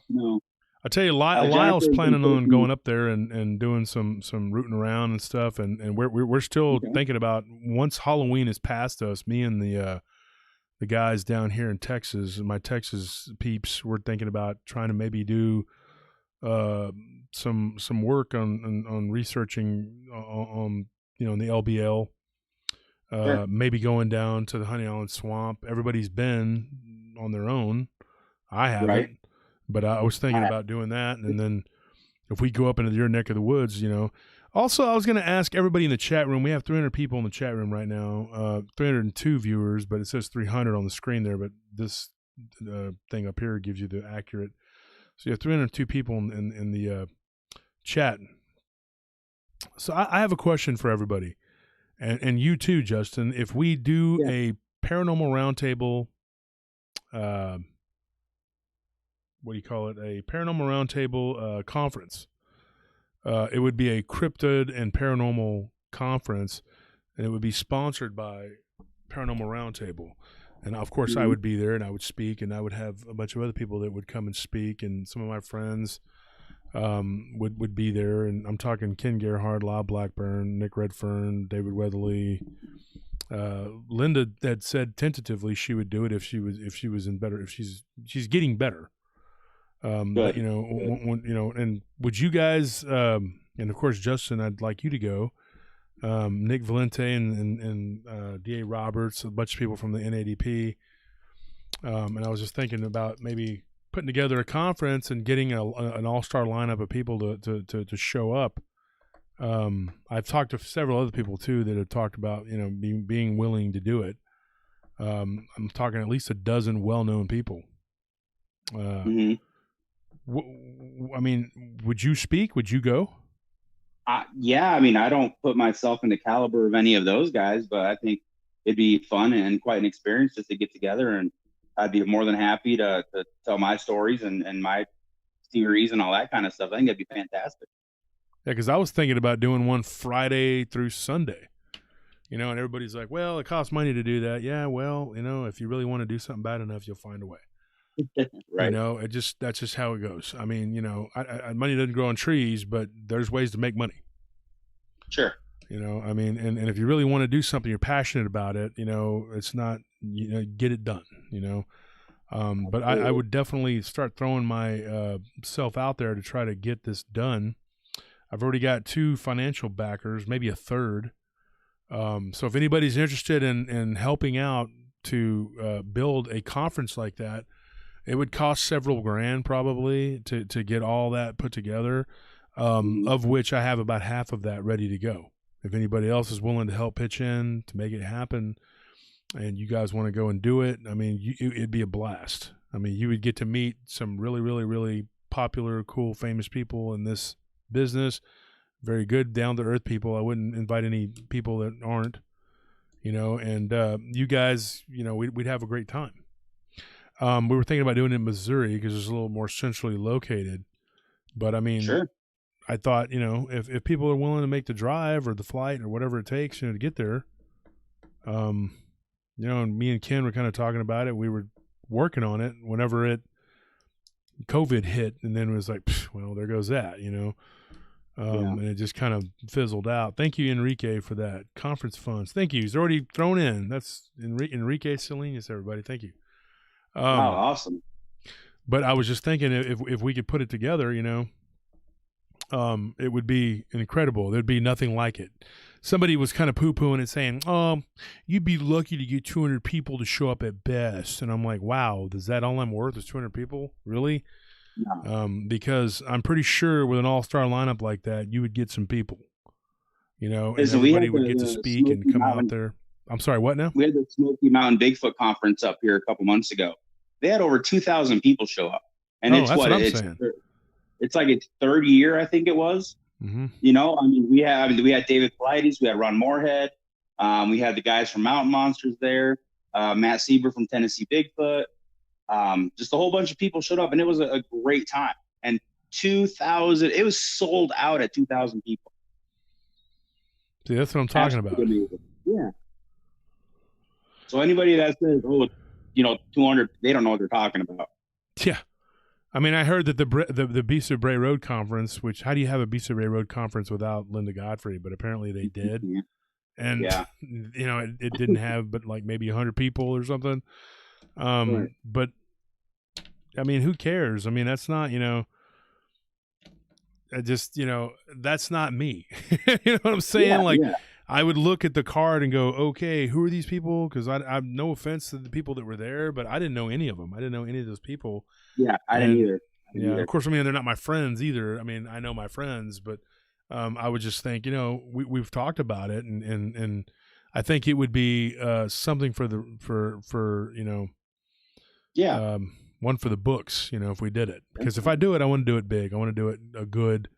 I already got somebody who could print up the banners and do all that stuff, and then we can promote. You know, we'll give you time to get your affairs in order so you can get it done and get there. You know.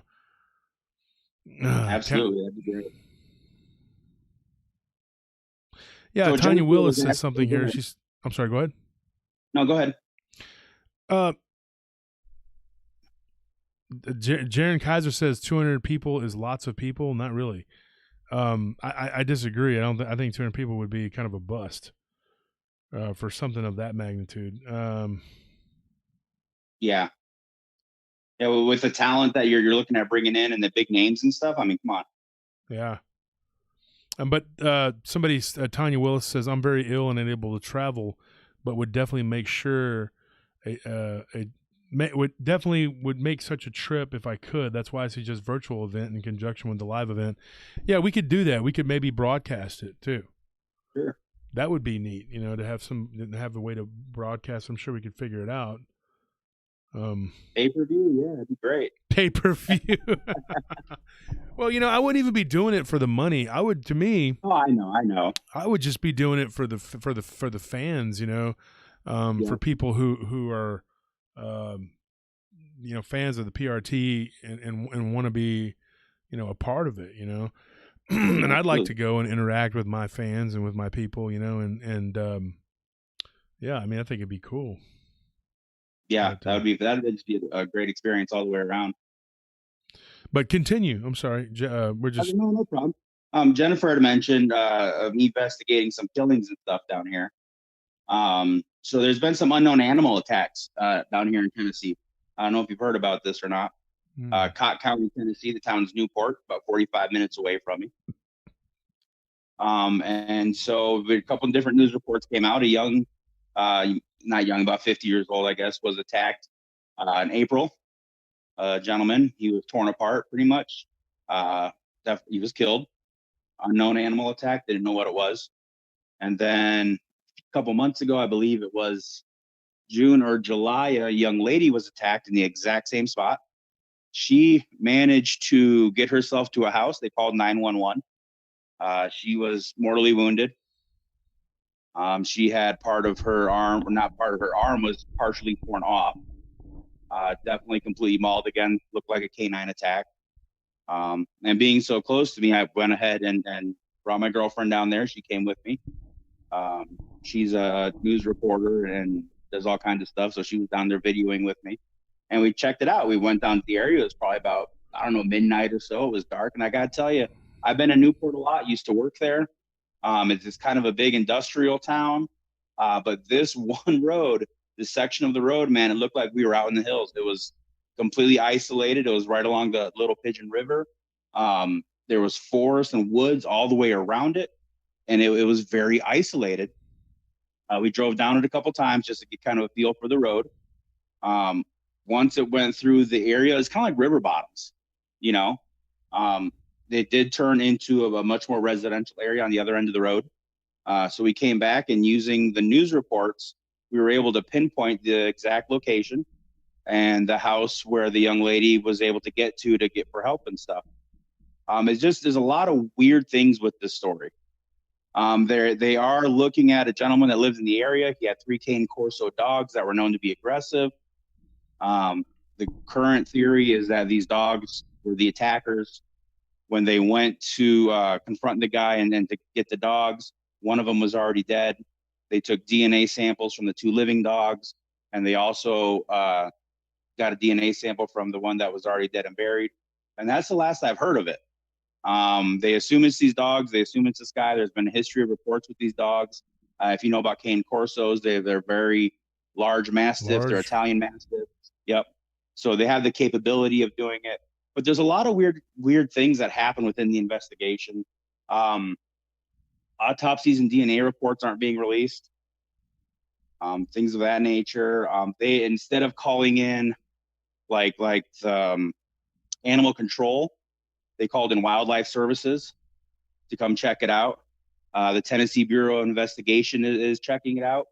And so kind of the idea is, if this was just a dog attack, why would they be calling in the TBI and wildlife services as opposed to just keeping it, more domestic and having, the Humane Society and the dog catchers essentially taking care of this kind of stuff. And they've been very vague as far as what's going on with it. Now, the people are saying that's because it's an ongoing investigation. I get that. We don't want to release all the details, respect the family's privacy, and I can get all that. There's just a few things in there that just kind of make me wonder what's really going on. There's a lot of people in the dogman world are saying, oh, this is a dogman attack. I just know it is. And I go, listen, there is no evidence whatsoever that this is a work of a dogman. So I'm not going to say that, but I will say it's definitely got some suspicious attributes to the whole scenario and the whole investigation. And in your opinion, Justin, what do you think? It's a devil. I at this point, just from what I've read, and I haven't gotten any special insight just from what I've investigated and went to the area, it seems more than likely it was these dogs. I mean, it makes sense to me. The guy has a history. He's been confronted by the police before. He's tried to sick the dogs on the police, different things like that. So it does seem to make more sense to me. It was more than likely these dogs. Okay. Which, I mean, it's still a horrible thing. I mean, like I said, both people died. It's just absolutely horrendous to go out that way. I mean, I wouldn't wish that upon my worst enemy or my ex-wife, And I actually know a lot about that, so I'm not going to get into that because, me and you talked quite. We're on Facebook quite a bit together, so yeah, I know it's yeah. And you know what though, Justin, I'm going to tell everybody about you because you're a very good guy, and I applaud you. You had nothing. Nope. You had absolutely nothing, and you toughed it out, and you fought hard. And you wanted to see your kids, and you wanted to take to take care of them and be a part of their lives, and you hung in there, and you built yourself back up. Yep, I've got an amazing girlfriend, Jennifer. She's in the group with us tonight. And I'm still fighting. I got to tell you, Wolf, I'm still fighting. There's still a lot of crazy stuff going on with that whole scenario. I'm just having to take it day by day with it and just keep doing what I can do. And honestly, I put it in God's hands, and however it's going to turn out is how it's going to turn out, Yeah. Gary's over here telling people Wolf is my supervisor. I'm not your supervisor. I'm your friend outside of work, and at work, I'm actually the owner. Anthony is your supervisor. So there's a difference. Gary's like, he's my supervisor. I'm your friend. I don't know why you're over here saying that. But anyway, somebody said on the comments here, it says, even with fatal dog attacks, we rarely hear about limbs being torn off, which allegedly her arm was. Exactly. Gary and Diablo, if you were in the chat, I don't know if Diablo's in the chat, but post on there what Ivan did to someone who broke into our house. He wasn't a Canis Corso. He was a Spanish Mastiff. Spanish Mastiff, yeah. My theory on that is quite simple. It was a pack of them, not a single dog. I mean, I have seen two dogs grab a rope and play tug of war. And with the size of these animals, if that's what they were doing, I could see a partially tearing at the shoulder. Absolutely.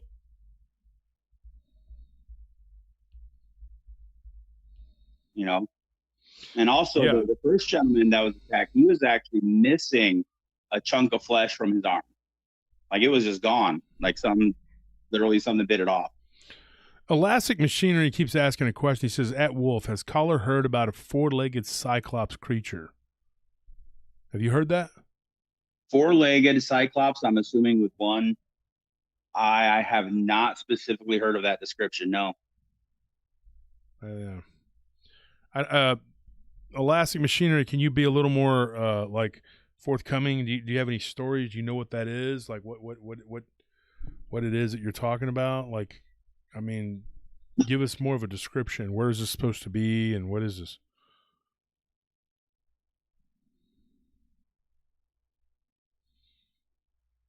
That's definitely one that I'd be interested in checking out on. Yeah, Gary just posted on there. I told him and Dee to post what happened with the guy that broke into our house when we were living down in South Austin. My dog basically ripped his arm off. And the guy that worked at the convenience store across the street called and said, hey, the police, I was at the club working, and he called me and said, hey, the police are all at your house. Something happened. Some guy, I think, broke in, and anyway, they're taking a guy off in an ambulance. He broke into our house. Our dog literally ripped his arm off. Happened right there in Scorp's bedroom.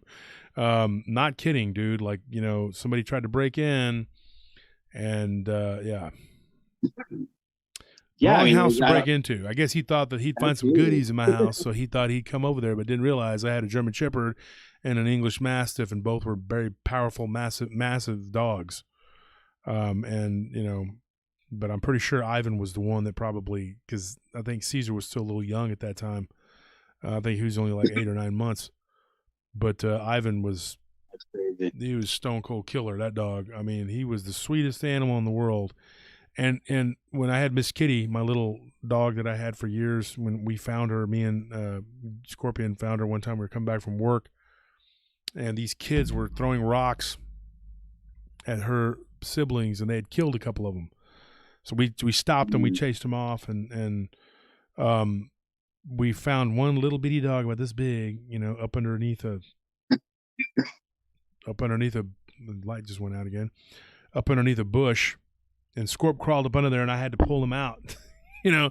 Wow. And me, Squid, Diablo, and Scorp were all living at that house at that time, and we took her back home, and Ivan, the big, aggressive, mean dog that he was capable of being, was replaced with like this nurturing, motherly, you know, and he just let her chew on him and snuggled with her, and he was just so gentle with her. It was amazing. The same dog that could rip a man's arm off. Yeah. It's weird. It's crazy. I love Mastiffs because there's such a duality to them, you know. You rarely hear about Mastiffs turning on their owners. And I'm sure somebody will go, yeah, it's happened before. I'm sure it has, but it's not as common as a pit bull or even a Rottie or a Doberman. I've heard them biting and turning on owners. My dog never even growled at me, you know, but I had absolute control over that dog too, though. But, I mean, you know, I was never like I didn't train him with like a choke collar or anything like that. I just trained him, you know. Now, he had a brother that was pretty messed up. Something was wrong with him, and he was not right in the head. Something had happened to him when he was young, and he gotten dropped off of a picnic table onto a concrete, and it gave him a concussion, and I think that it did something to him because he was off. Sure. And he tried to kill one of his siblings. Now, that dog was something wrong with him.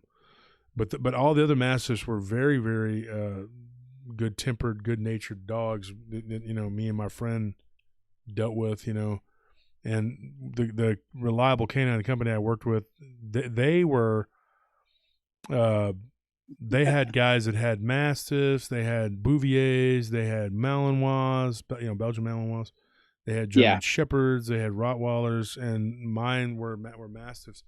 And everybody had their own dog, kind of their own breed and mine were Mastiffs. That was my thing. English and Spanish Mastiffs. The Spanish Mastiffs are called Mastin.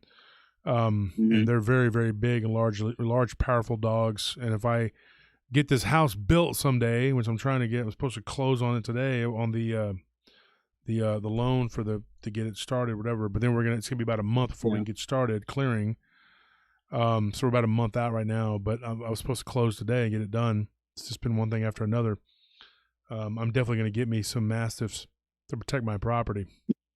Absolutely. Because they're good dogs. They listen, to you, and they're family oriented.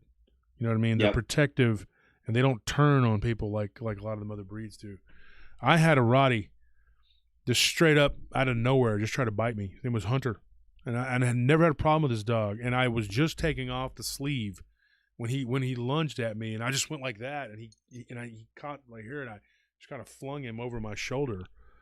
And then one time I was at a birthday party, and this Doberman got loose and went straight for this kid. Well, it wasn't a little kid; it was like a young teenager or whatever. And I literally was standing there. I reached over and I grabbed him by his back of his legs, and he turned like he was going to bite me. I'm a very strong guy, so I managed to kind of spin him around and throw him over the fence. And it didn't hurt the dog. The dog was not hurt. The dog was banging against the fence, still trying to get to this person who I don't know why he had a problem with him. But there were a couple kids. I don't know which one he was going for, and it wasn't like they were teasing him. The dog had just gotten loose, and he ran around the swimming pool and went straight for those two kids. I guess they were the closest thing to him. And I was sitting there in like a lawn chair, and I just reached over, and I was quick enough to grab him and get a grip on him before he could turn and bite me. And I just spun him around and and I've dealt with dogs a lot. I've trained dogs, and so I know how they are and how they think and react. And that's why I make fun of the Dog Man Whisperer, because he's like, he thinks because he's trained dogs, so have I. I mean, Dog Man is not a dog. I don't give a crap what you know about Dog Man. Dogs, because he thinks that Dogman is flesh and blood, completely flesh and blood, and he thinks that these dogs are exhibiting the same kind of behavior as a dog man. And I'm like, you're crazy out of your mind, dude. And he was going around telling people, he wanted me to come on his show, and I told him no. I'm like, dude, you said you had all this evidence. I said, if you have evidence, then present it. It'd be the greatest find in the history of cryptozoology if you can prove that an upright walking canine that has the upper body of a man is actually an animal that exists in flesh and blood. That would be a miracle. That'd be amazing. All of like a week before I was like, no, I'm out of here. Yeah. It's so ridiculous, man. And some of the people in this field, and really and truly, Justin, there's only like a handful of them. I mean, people say, oh, you're always beefing people. And it's the same people. It's the same 4, 5, 6, maybe half a dozen people who cause all the problems. Literally, there's a small cabal of them, and they cause a lot of problems. And, and then every now and then you'll have a nut job that'll come out of nowhere and be like, I got a story. I was there when blah, blah, blah. Whatever, dude. I mean, and then if you don't believe it, then they get mad and they go on the warpath, and they'll come at you with both barrels because they're mad. They're angry because you vetted them or whatever. It's just the nature of the beast. You're going to deal with that. And if you're going to be a researcher like you're doing what you do, you're going to come across a lot of BS, dude, and you're going to have a lot of weird stuff that's going to happen to you, and you're just going to have to deal with it. I mean, like guys trying to tell you, well, I train dogs, so I know, Dog Man. First of all, Dog Man doesn't even look like a dog. Looks like a wolf, Right. And if you dogs really and wolves will behave the same. I'm sorry, but they don't. There's worlds of difference between the two. Mm-hmm. Wolves and dogs, even. I mean, it's just crazy.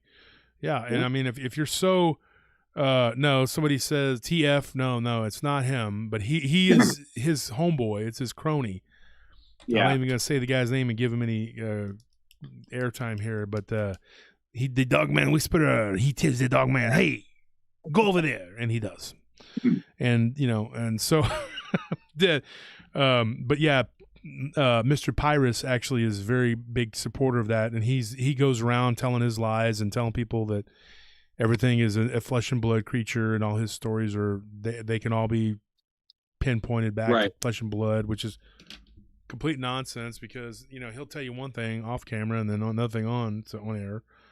And I just you deal with the same little nut jobs. They have their own little group of idiots that they all roam around in a little pack, and they attack people, and I'm gonna tell you something. Absolute positively, they will never find any evidence the way that they think they're going to.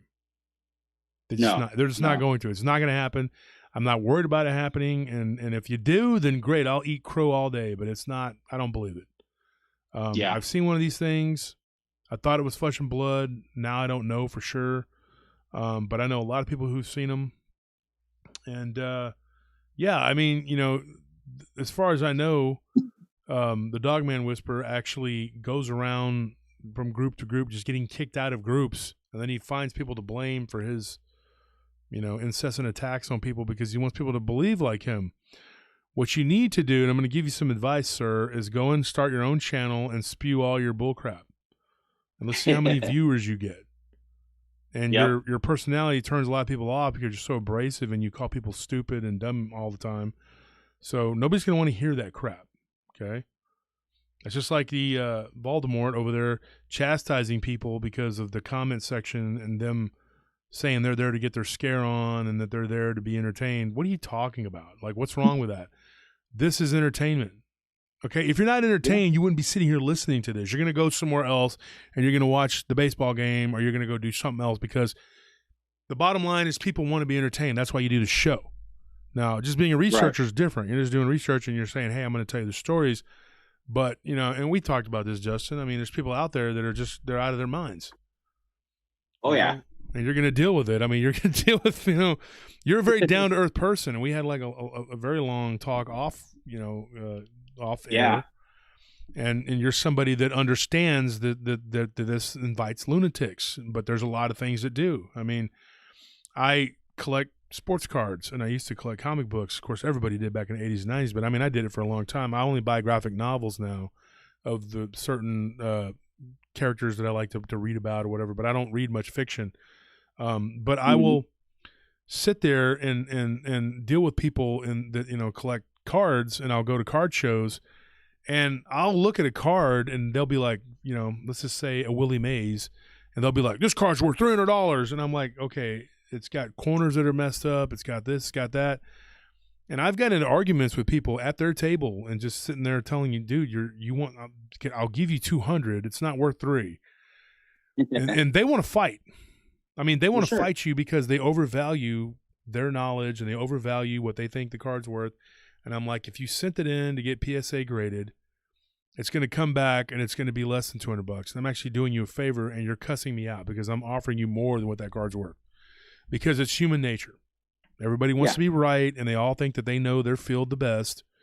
And so you're going to deal with that kind of crap. I mean, it really turned me off to collecting cards for a while, because I would just get like, I'll quit going to card shows because you just had a bunch of morons.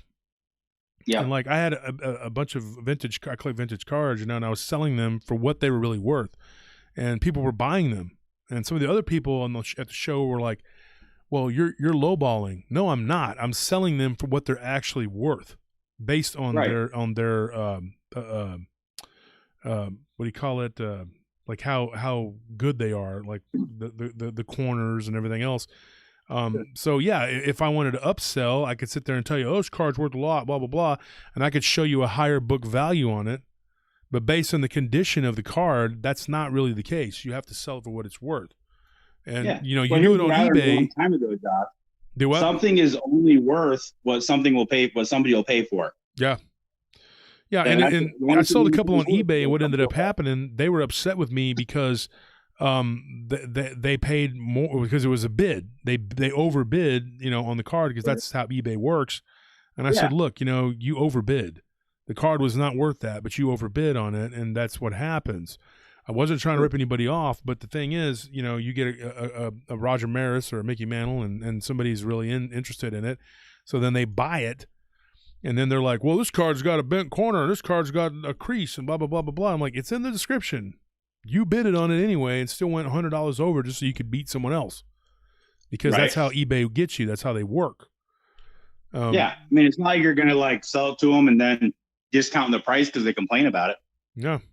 I mean, so when I would go to a show or something and sell something, or I would go and trade with someone, you know, I would always, you know, like, look, it's right there in front of you. You can see it. It's, you know, so the best thing to do is just get them graded, even though it can be expensive. At least then you know what it's worth. And if you have that card, you can look 1 through 10, because the numbers are 1 through 10, just like the grading on comic books.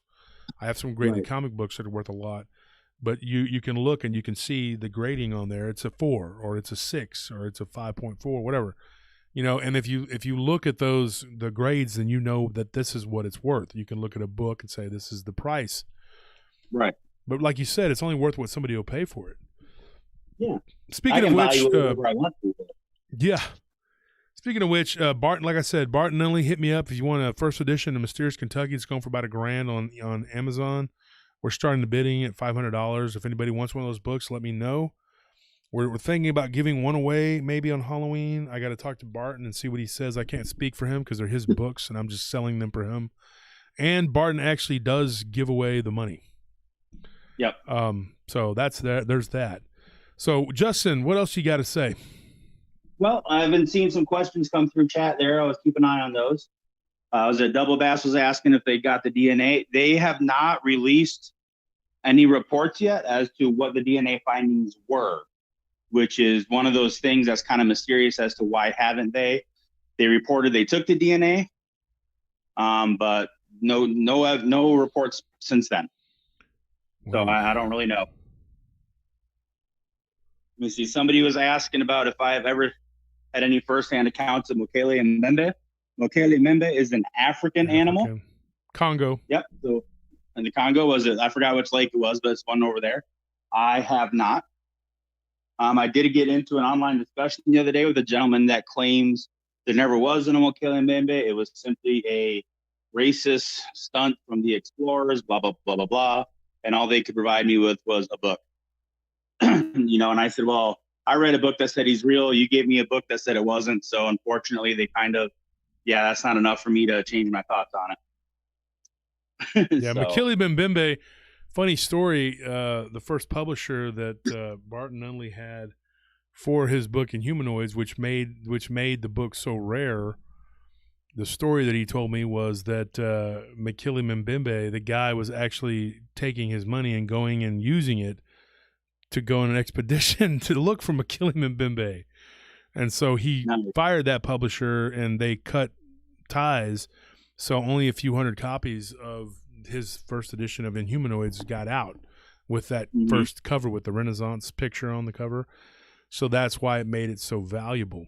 That's why we got so much for those in the auction. Sure. Elastic, he says, one-eye Cyclops, four-legged in the Amazon. I wonder, are you talking about the Mapinguari out of Brazil? Okay, yeah. That's about the only thing I can think of that fit that description. Wouldn't be a Cyclops, but instead it has a mouth in the middle of its stomach. That's the only one that I can think of that would vaguely fit your description. Now, when you were on my show, there was one thing that you talked about.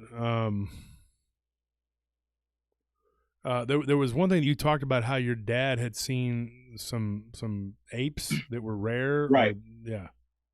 Yep, up in the canopy. That's the big story everybody likes to hear now. Tell the one about the apes. Yeah, my dad had seen them off in the distance as they were traveling down the river one time. He describes them as being very chimpanzee-like in size and build. Saw them take off through the canopy at a tremendous speed. That was pretty much that story.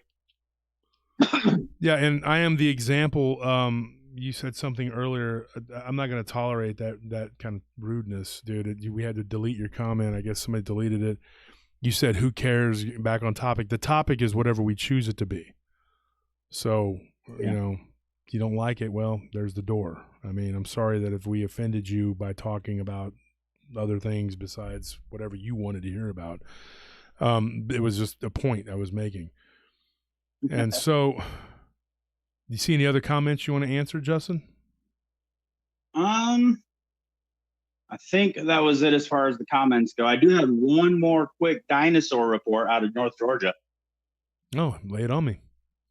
Yeah, so I was talking to the lady from the first account, and then she tells me of another lady she talked to that had a dinosaur account. Now, this one is a road crossing, and what she saw was a classic raptor type dinosaur running across the road in front of her.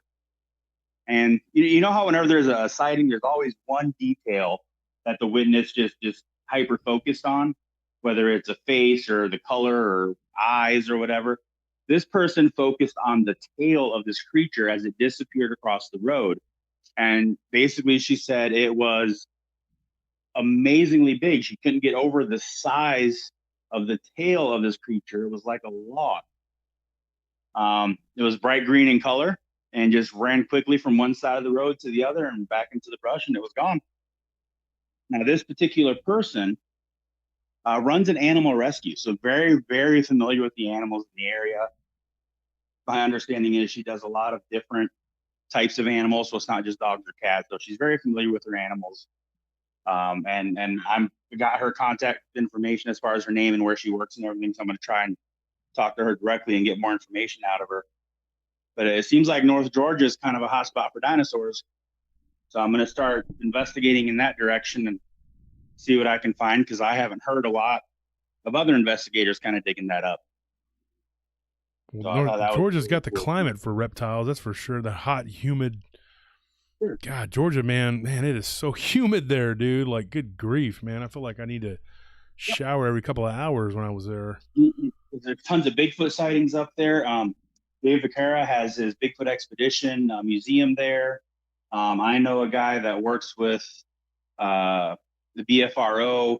He's not affiliated with them, but he helps run a lot of the expeditions down there. He's kind of like a guide for them.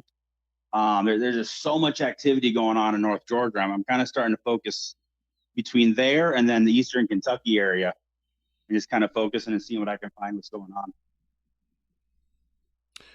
Well, I appreciate you coming on, Justin. Thank you for all that and being my friend for a good while now, a couple of years. And I enjoyed having you on the show, and I'm glad you came back and told your stories. And keep doing what you're doing, man, and keep representing and getting after it. And I will, man. It's my passion. It's just I can't not do it. How's your health? I have to. So. Kind of hanging in there. I'm kind of at a plateau right now. I'm on some new medicines. They don't seem to be working very well. Put a call into my doctor to see what we can do. Having a lot of different episodes and stuff. I had to quit the food truck business. It was just too intense for me. I was working 60 hours a week, and my heart wasn't handling it. So, I mean, it's working. I'm not dying yet. Well, we don't want you dying. Everybody say prayer for Justin and his family, his children. Everybody, keep him in your prayers, and we're going to lift you up, Justin. All right. And thank you for coming on, man. And as always, it's a pleasure talking to you. Yeah, you too, man. It's been too long. Got to keep up more often. That's right. All right, Justin, I appreciate it, man. Not a problem, man. We'll talk to you guys later. Thanks, guys, for listening. I enjoyed chatting with you all in the group, and just keep doing what you guys do. Yeah, you too, brother. All right. Bye. All right, bye. So I had some very rude comments going on with that. Let me say something. Somebody was in the comments section. Dude, I don't know why people got to be rude. I don't know why you got it. Taylor King, stop asking the audience what to do. Just do something. We are doing something. Okay, we're doing a whole lot of stuff. I don't know. What are you talking about? You're obviously a plant or a troll or somebody that's here to cause problems, because you're not even making sense. Stop asking the audience. Let me tell you something. This is a live stream Q&A. Okay, at the end of the day, that's literally what it is. All right, I don't care what your agenda is or what you want. Okay, it's what the majority wants, is what people want. So I'm trying to be interactive with my fans, with the guests, and with everybody, and bringing on board, you know, everybody's got a voice. Okay, that's why I say, what do you guys want to hear? What do you guys want to do? Because it's an interactive thing. Do you want me to just sit here and dictate everything to you? Because we can do that. If you want to do that, then go to the other guys' shows. Those other guys that are full of crap. And you can go and listen to them, you know, and have people on there and that they coach and everything else. All right? This is just straight up real talk, real live, the real deal, the real McCoy. All right? You don't like it, get out. You know, if you like, there's some people, let me tell you something, folks. There are some people who watch my show religiously. They watch it. They listen to it every Friday. They watch it every Tuesday, and they literally harass me and belittle me. I'm not joking. And they tell me how crappy a job I am, and they critique me at every turn. And then people say, you shouldn't let every little person that tells you something get to you. I don't let every little person that tells me something get to me. There's about 50 of them. And then eventually you have a snapping point or a breaking point, and one of them you'll just be like, you'll go off on them because you're tired of it. You obviously like the show, you like the content, or you're just weird and creepy and you just want to stalk us. I don't know what's going on. But it's just weird. I mean, it's like, okay, obviously you like the show, that's why you're showing up and you're paying attention to it. So you're here for a reason. Okay? You obviously like my content, but you don't like me. Now, that's fine. But do you understand that when you come and you watch the show of the person that you hate so much, you're still giving me views. You're still helping me. Okay? And as far as I'm concerned, you could just not do that. You could just go away because I don't want to hear what you have to say. I don't care about your critique. I've been doing it this way. I don't do this show so I can please everybody. I do it so it's what makes me comfortable and what I enjoy doing, and it's something that I enjoy, and so that's how it's going to be. Okay? You're not running the ship. Okay? There's a whole lot of us here, and we have to be fair. Okay? Everybody has to be fair. There's a bunch of people. It's 305 people in this right here. 305, and there's 303 on there, but 305 people.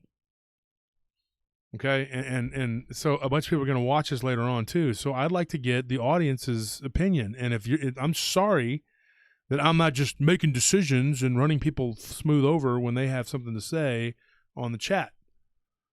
That's not how it works. Okay. Now, some of you I know are plants. Some of you are trolls. Some of you belong to the Hot Pocket gang, and you come and you watch and you think you're being sneaky and you're getting your intel gathering or whatever. Well, here's the funny thing about that is you're still helping us. You're still giving us views. We are still getting people. You're still watching the show. You're still giving us support. So go ahead, continue to do that. But as far as I'm concerned, you can stay or you can go. But I'm not going to listen to your bullcrap. I'm not going to deal with it. I'm not going to put up with it. A lot of times I don't care. You can say what you want in the comments section after the show's over. I barely go back and even care, you know. But it's really weird that you will show up every week, twice a week, religiously, and then you always have something negative to say to me. The same people. You don't think that's a little weird? You don't think that's just a little weird? I mean, it is a little weird, right? I'm not just crazy. Because if I don't like somebody, I'm not going to show up at his show. Okay, I don't care what. They're like, oh, I don't like him, but he's got good content. I don't give a crap about his content. If I don't like the person, I'm not going to show up. So you're very weird. Okay, first of all, you're not normal. Just so you know that. Go get some help.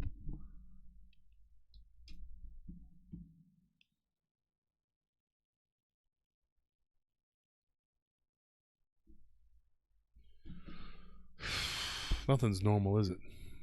Anyways, folks, I got to run. I'm going to get out of here. We got 300 people in the chat room, and I hate to bail, but I have to record.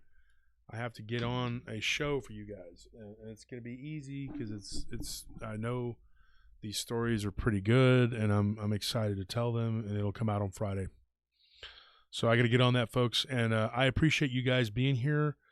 Sorry that I had to get a little heavy-handed with some of the people in the chat. I detoured off into making an example about something, and people just lose their mind. You want story after story? Well, Voldemort apparently is going to be doing that. He's copying me. He's going to be doing paranormal, whatever. And people say, "Oh, it's free advertising." I don't care. Go ahead, go watch his show. I don't care. He's going to do the same thing he does with his robot chicken voice, and that he does with the Dog Man. And it's just going to be a bunch of nonsense, and somebody telling their story that who knows how legit they are. Who knows, dude? He can't do what we do.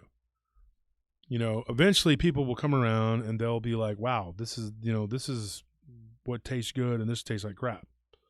But if all you're used to eating is crackers, and you're going to think crackers are great until somebody gives you something better. When you get something better, then you're like, hey, why was I just eating crackers? The cream rises to the top. The quality rises to the top. It always happens. We're not going anywhere. My show is not based on him or Dogman Whisperer or all them other fools that go around spinning their nonsense. I do what I do, and I have a good time.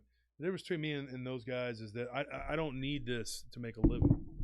This is not my bread and butter. I make a living by doing other things. I have other talents. Or other, whatever you want to call it, sources of income. So I have no reason to get on here and BS and play games. All I'm doing is telling you the unadulterated truth. Those other people, they have every reason to BS you. Think about it, though. If you were them, you would have to do that. Because they don't have any other source of income. So that's it. They're desperate. They'll do anything, say anything to get you to buy into their bullcrap. I don't need to do that.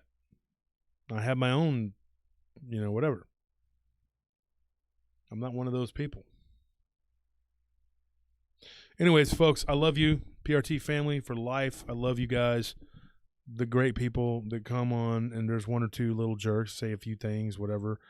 And, but for the most part, everybody's really cool. And, hey, Martis, hey, buddy. Martis, hey, bring Martis so you can say goodbye to everybody. What you doing, buddy? My wife was worried sick that we'd lose him. I'm going to lose the cat. Like, how am I going to lose this cat? Come here, Martis. Never lose this cat. I love this cat. Hey, Anthony. Can you bring Martis so I can say goodbye? I'm going to have him say goodbye to everybody. Guys, think about it seriously, too, about your health. Think about, exercising and eating better. It makes you feel better. It does wonders for your mental welfare, too, And if you're going to adopt an animal, get one that somebody just, didn't care about and threw away, because they need love, too. They need care and nurturing. And poor Martis here, he could have just been an orphan, and not had anybody. Not anybody to love him. Martis, look at the camera. Say hi, mommy. Be like, what you talking about, Willis? This dude. What's up, buddy? Go ahead. Jump out. Anyways, folks, that's all the time we have for tonight. We're going to get out of here. From everybody at PRT. My hair, I didn't even fix it today, folks. I just was like, I was running late. For me, Martis, Nelly, Anthony, everybody, good night. And we love you. And pray for us, we'll pray for you. You lift us up, we'll lift you up.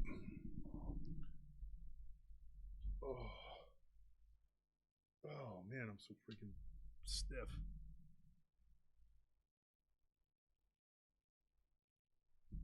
Good night.